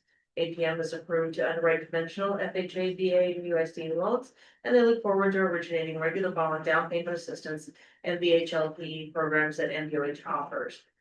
American Pacific Mortgage's application material, quality control plan, and financials have been reviewed and approved by staff, and they meet all the requirements for becoming a Montana Board of Housing participating lender. Their full application and financial information are available for board members to review upon request. Staff requests the board to approve American Pacific Mortgage as a participating lender for Montana Board of Housing. Do we have any board questions or comments regarding American Pacific Mortgage?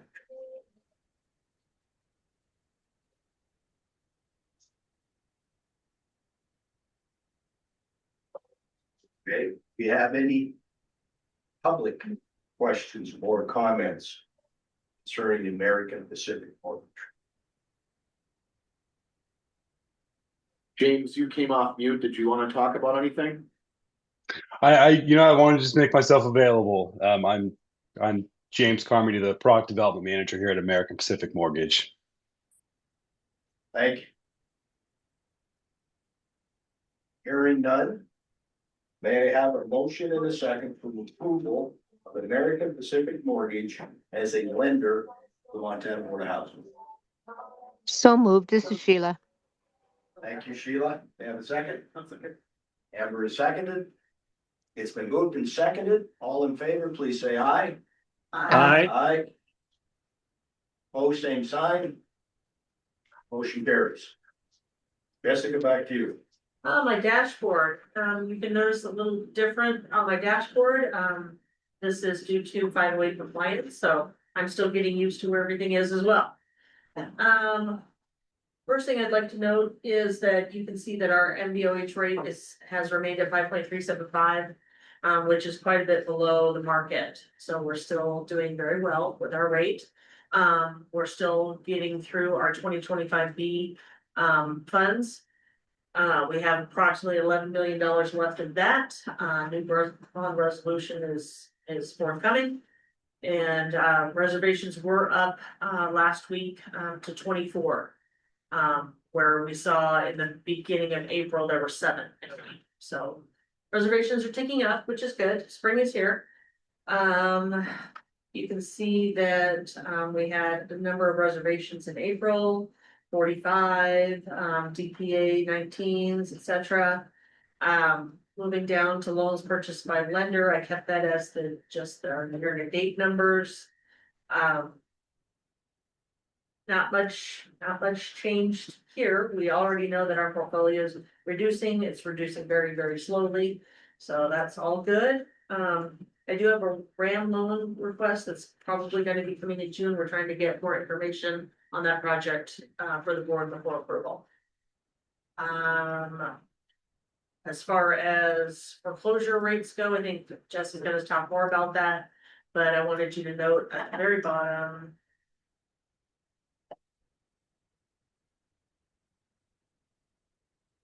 Yes, it's 6 pages long.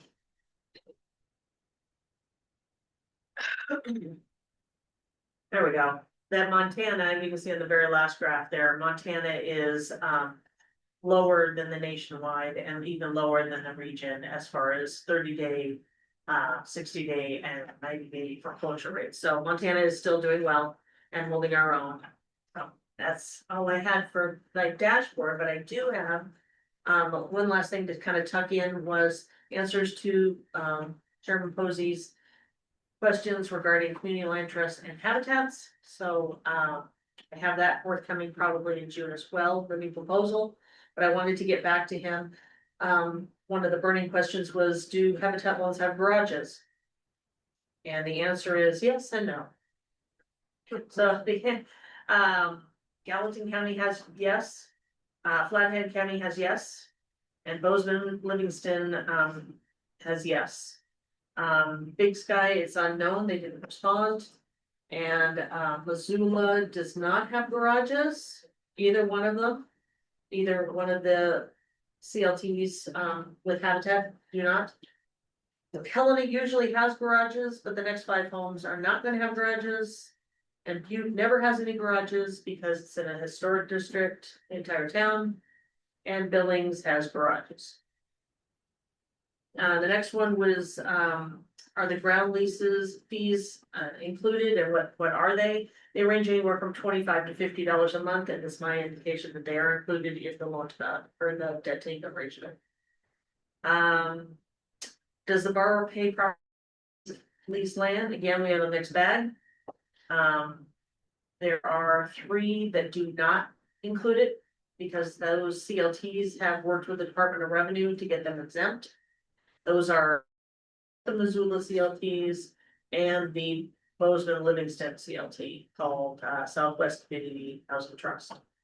The ones that do include it in that the borrower has to pay the taxes on the leased land are Gallatin County, Flathead County, and Blue Sky. I can put this all into the proposal. I just wanted to let you know that I have followed up, hopefully answering all your questions. Thank you. Do we have any board questions for Jessica and the report? No question, Mr. Chairman, just again, a wonderful report. Thank you, Jessica. Thank you, Richard. Okay, do we have any public comments or questions for Jessica? Seeing none, Chair Posey. Thank you very much. Jessica, thank you. And let's move on to mortgage servicing and Jesse. All right, thank you, Mr. Chair. So, yeah, as you can see, we got a fresh new look with our dashboard as well. So give you guys a brief overview of that. We have roughly 5,800 loans in our portfolio, sitting around $680 million in total principal. The escrow balance is at $9.5 million. That's probably going to go down a little bit. Next month, we're paying out second half taxes right now. We had a total of 42 payoffs in April and onboarded one new loan. But we're still waiting for an updated score from the HUD TRS2 scorecard. So hopefully we'll have that very soon, but it's been 6-7 months since we had our last score update. So I think we're in month 2 of Q3 right now with our reporting, and we still don't know our first quarter tier score. So that lag's been a little challenging. Moving forward to the loss mitigation, we have 3 forbearances, 3 trial payment plans, 7 preservation properties in our portfolio, 3 REO properties, and we had 1 short sale last month. We currently have 43 foreclosures initiated, looking at about $7.6 million for the total principal there. And currently, as of the end of April, we had 26 foreclosure sales scheduled. We did have a handful of those fall off by reinstating in the last week and a half. So good news there. That's about it. Okay, thank you. You have any board questions for Jesse?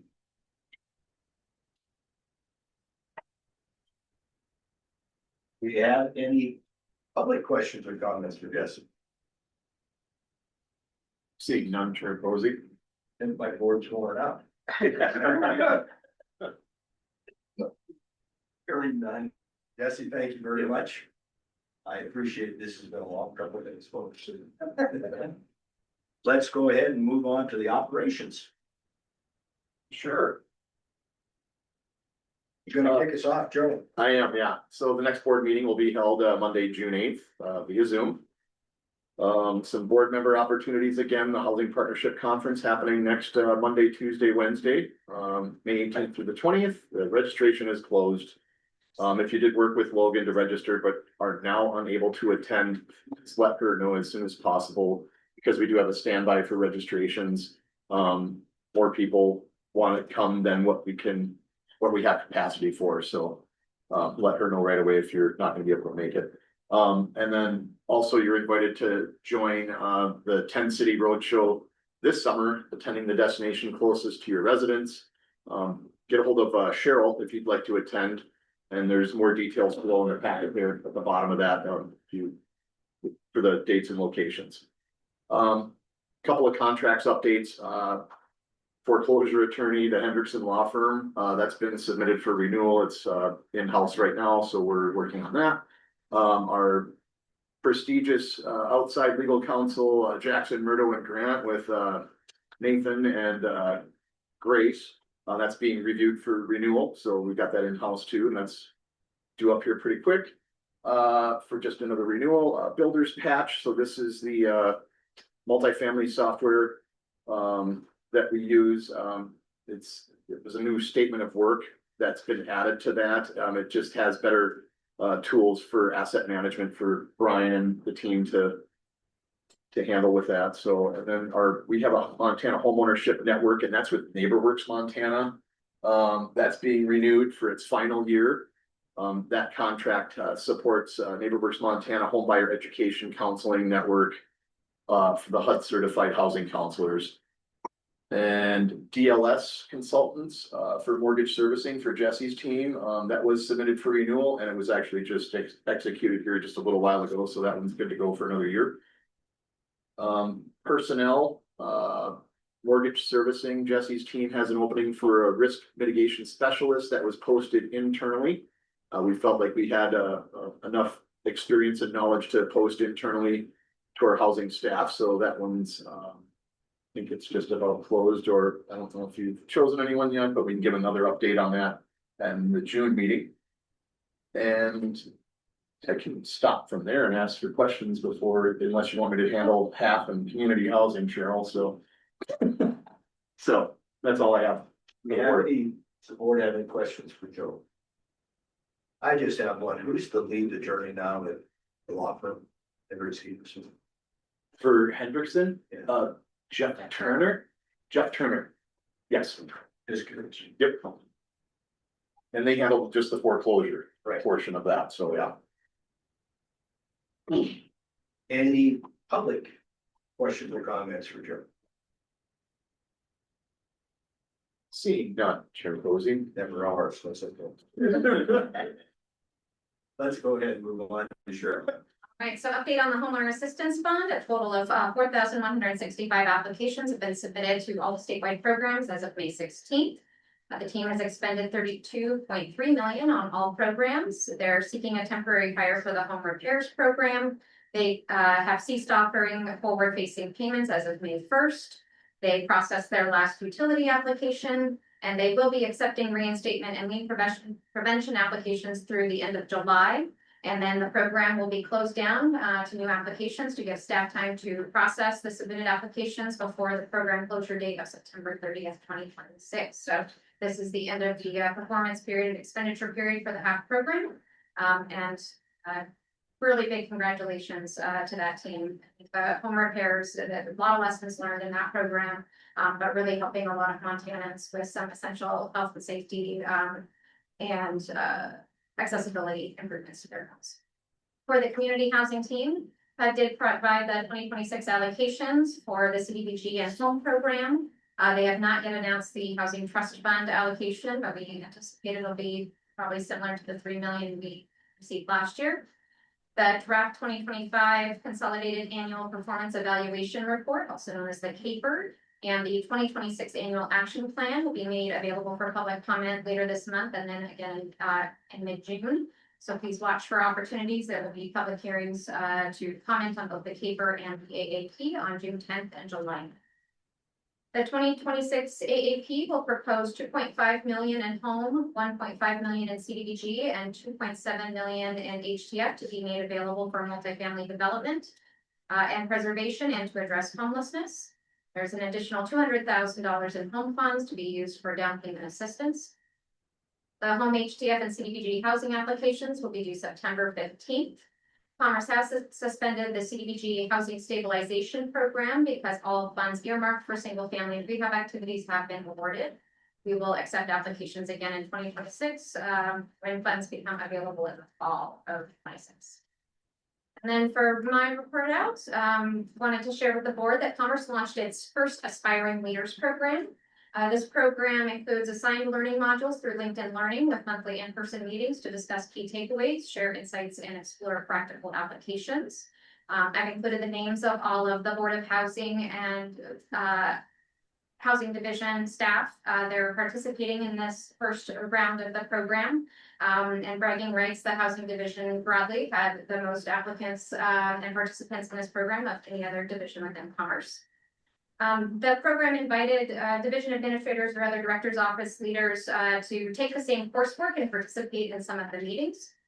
I've included the outline of kind of the general categories of the meetings.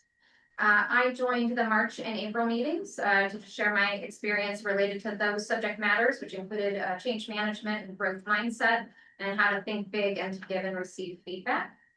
Graduates of this program will receive the equivalent of 1 year supervisory experience when applying for future Commerce positions.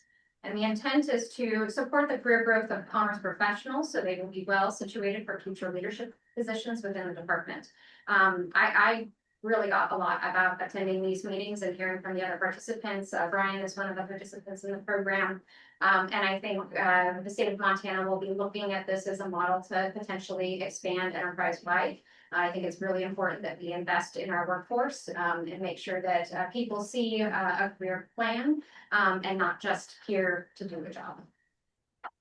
For other updates, we joined the Hidden Creek Apartments groundbreaking on Friday, May 1st. So I went with Chandler Rollin and we represented Commerce and the Board of Housing, a great event. I can share some pictures with board members if you're interested after the meeting.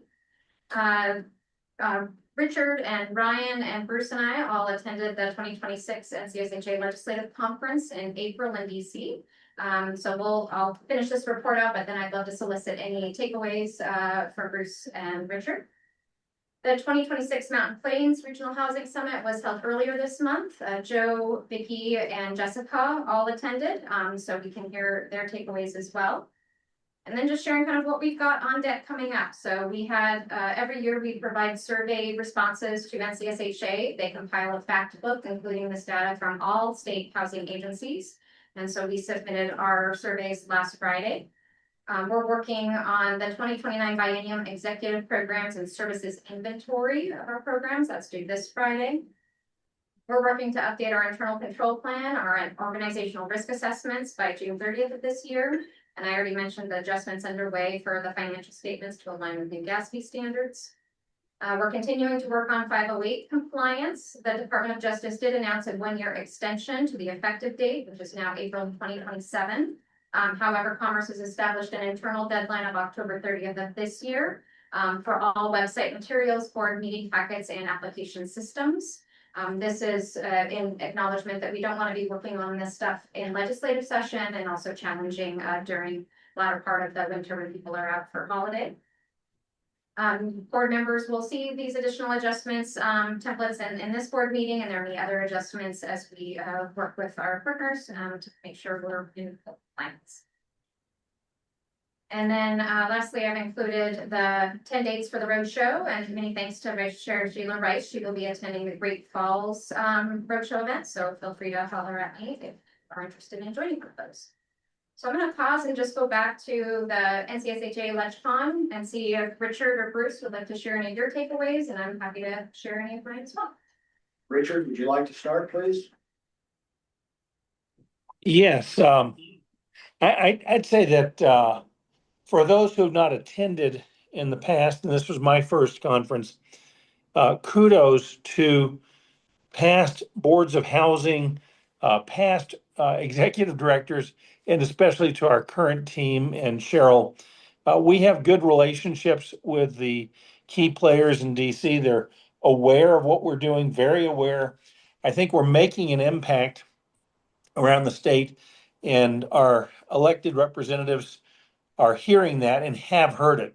It wasn't like there was introductions where, gosh, what do you folks do? It was very specific feedback from U.S. senators as well as the House of Representatives folks about, hey, here's, they knew what we were doing. They had specific, feedback in a positive way about the nature of affordable housing. Obviously, workplace housing, affordable housing is something that is it's hitting on all cylinders in DC. It's needed. People know it's needed.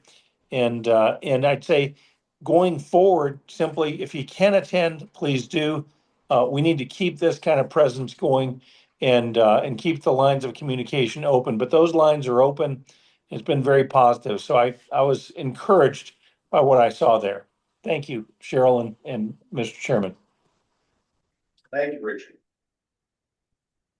My comments actually relate to individuals who attended. I was back in my history, I was pretty well connected, going clear back to the days of Ron Barnabé, so Eastern District representative. And those continued all the way from Conrad early years into Test Street. But I was very impressed how well connected Richard is. And being connected is important in DC. Very important. So the fact that I was able to have a great conversation with Richard, he was able to have connections that he did not have. Those connections were important. The other I would talk about was Ryan. The other thing I'd say about Richard, he did get up every morning and go to sessions. He was very serious about it. In the case of Ryan, I watched Ryan sit and take notes, sessions, thought things out. He was very, very engaged in what was going on. Now, the other nice thing about Ryan, he went to George Washington. So he was able to show Cheryl and I around town a little bit. Parts of town I hadn't seen, but again, he was very engaged. That, to me, as the new members come on, that's important. So I saw that.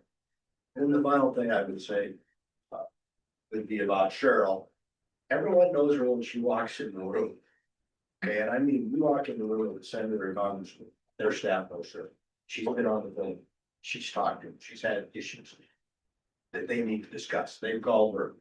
When we tend to also get to meet, not all, but for the most part, the representatives, the senators will come see us. That is, by the way, unusual in Washington. Their staff's true. In our case, for the most part, they will come and see us. I think that speaks well for the Commerce Department. They're a recognized congressman in town, and they want to make sure that they show them. Cheryl also has great insight. I had to attend a meeting with Cheryl warned me about it running the meeting. And it was just be aware. I'm not going any further than that, but she was absolutely right. So I was aware. But it's very rewarding to me to see, and this is not critical of any past. I don't want it, it's very rewarding to see this board's going. Where this board is, I watched today how enthusiastic this board was relative to. Here's our reasons. They were good. I didn't get any players from the But in the staff as well, as I said, everyone's great. And you see that in Washington, DC. I see it when I see other staffs that aren't. When I see other people in those types of situations that aren't getting the job, they don't have the same. So those are my options. Excellent. Well, thank you. I just wanted to really extend thanks to Bruce and Richard and Ryan for joining with me. And both Richard and Ryan brought their wife or fiance, and so we got to visit with them, get to know them a bit better as well, which is always great. My kind of highlight of the event was the closing plenary where there were various elected officials there to give messages about housing. And in particular, Representative Mike Flood with a Republican and Representative Cleaver, a Democrat. They've worked really closely on bipartisan bills for reforming the home program. And what they shared was that they had an initial dinner where the two of them got together and they each brought their, handlers. And they were both a little trepidatious about it. And then they started an old-fashioned letter writing campaign between the two of them, not emails, not text messages, old-fashioned statesmanship, writing letters back and forth, exploring ideas. Then they held all-in meetings lasting all day, inviting stakeholders to get into the really nitty-gritty, like what are the barriers, where are the opportunities for reform and streamlining, and they were able to put together a really great package. And Representative Cleaver just had the most inspiring message to kind of close off the meeting. He talked about growing up in subsidized housing. He talked about his father that worked 3 jobs and they never saw him except for a little bit on Sundays. They finally were able to buy and live in a home. And as his father was aging in his 90s, they did have to move him out of his home and shared with him, well, Dad, you won't have your home anymore, but you've helped us family and all 3 of your kids have homes and these are all your homes to come to. And he shared that his dad didn't really buy that. He still really wanted his home, but to me, it was just refreshing to hear that level of tight bipartisanship collaboration, that it is still possible, it does still happen. I think we're all eyeing the 21st Century Road to Housing Act. As we get closer to midterms, I think the likelihood of anything getting passed is declining. I believe the president did put out a message on social media recently urging the House to pass the Senate's version of the bill. And I think what we heard from a lot of elected officials in that closing plenary at NCSHA, and in some of the meetings with the delegates was, maybe the president needs to get involved to really push and kind of whip the votes. So we will see what happens over the next month or so. But that was the report up. Just really thank Richard and Ryan and Bruce for their check. Wondering if I can turn it over to Jessica or Joe. Any fun takeaways from Mountain Plains you'd like to share before we end it? As I'm scrambling while you guys are talking, you're remembering my takeaways. I had a really great time. I was on a panel for the first time, so that was very exciting for me. I felt like I was well prepared. I did stumble a little bit on some words I wanted to use, but Vicky Bauer, of course, was there in the room to help. Some of the key takeaways that I got from the DC update were that home funding is probably going to be the same funding as last year, and we're probably going to get funding for manufactured homes and parks and infrastructure. They're still working on the Affordable Housing Credit Act, et cetera, et cetera. So DC is doing their work. I also can tell you that Utah, in my breakout session, had the most participation. It had the most people in the audience. We got lots of feedback including from Chuck afterwards, that our breakout session was the best breakout session people had been in a very long time. The audience was engaged. We had lots of conversation and dialogue forward regarding not only CLTs, which of course I brought up, but as Chuck said, who knew that buy downs were going to be such a hot topic? And that kind of came up at the last minute, and we're doing them, we're not doing them, and so there was lots of back and forth with that, which was excellent to see. Most states are not using CLTs as much as we seem to be, so several of them didn't even know what it was. Utah has a limited 203K program that they're doing, which sounded very interesting to me. Again, it's the limited, it's not the whole 203K. But they're taking the heavy lift from the lenders as far as maintaining the construction and making sure all the work gets done and the draws get done and liens get released, etc. So they took that on. That's one of their big things that they're bringing out that sounded interesting. Oh, and the mariachi band and the dancer at the BSU Stadium. It was fun, and the entertainment at dinner was great. Yes.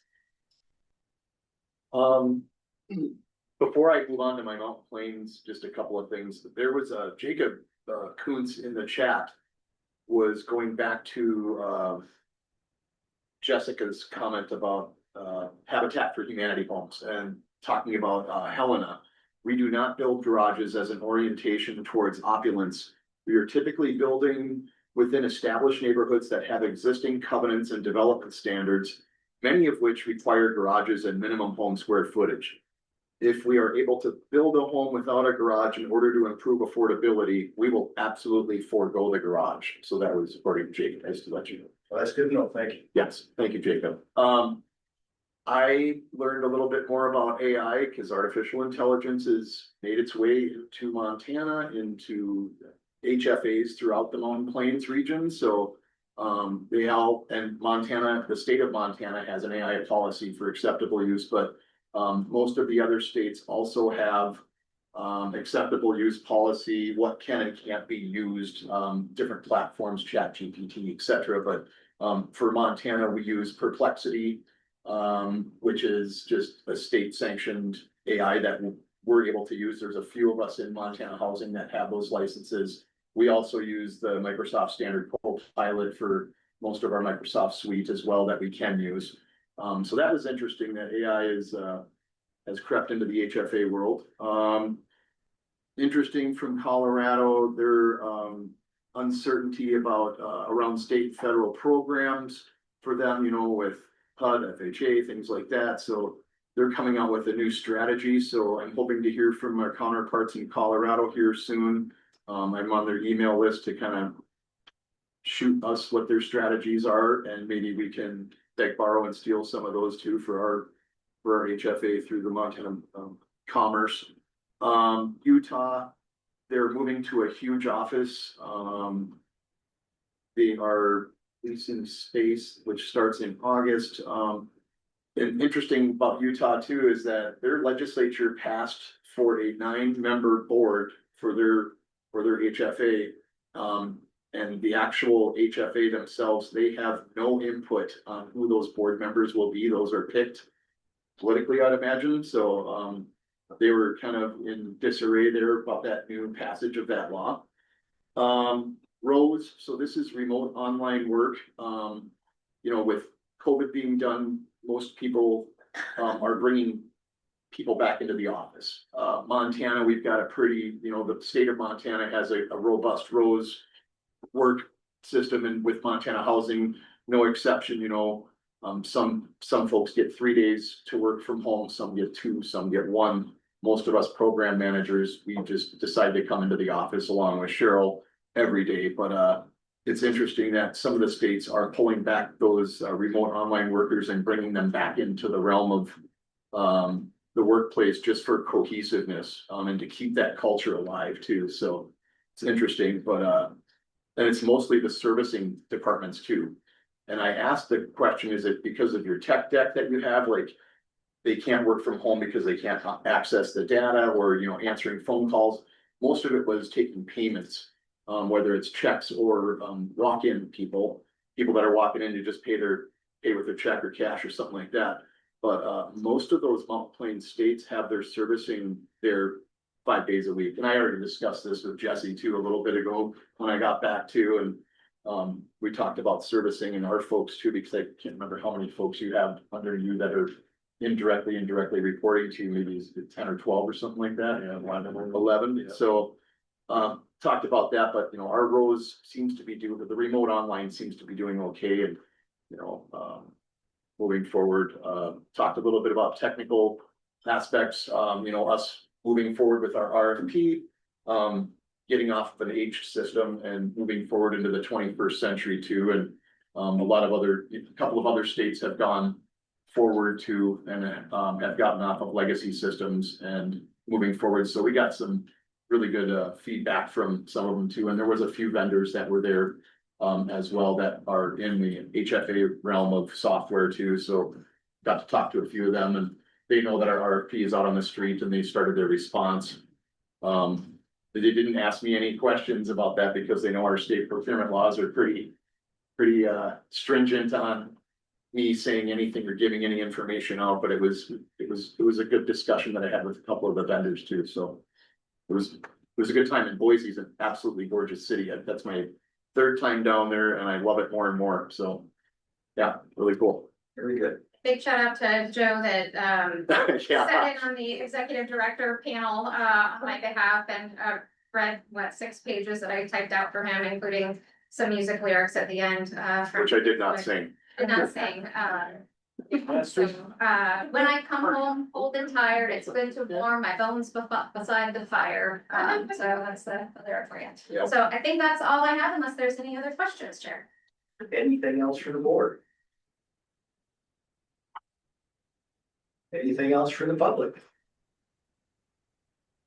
Seeing none. Well, thank you for the last day and a half, folks. Yes, very much. As well as everything coming up to it. It's a big job. We have a big job come June, so nobody quit on me. No resignations. And we will stand adjourned. Stop recording. We'll see some of you in Fairmont.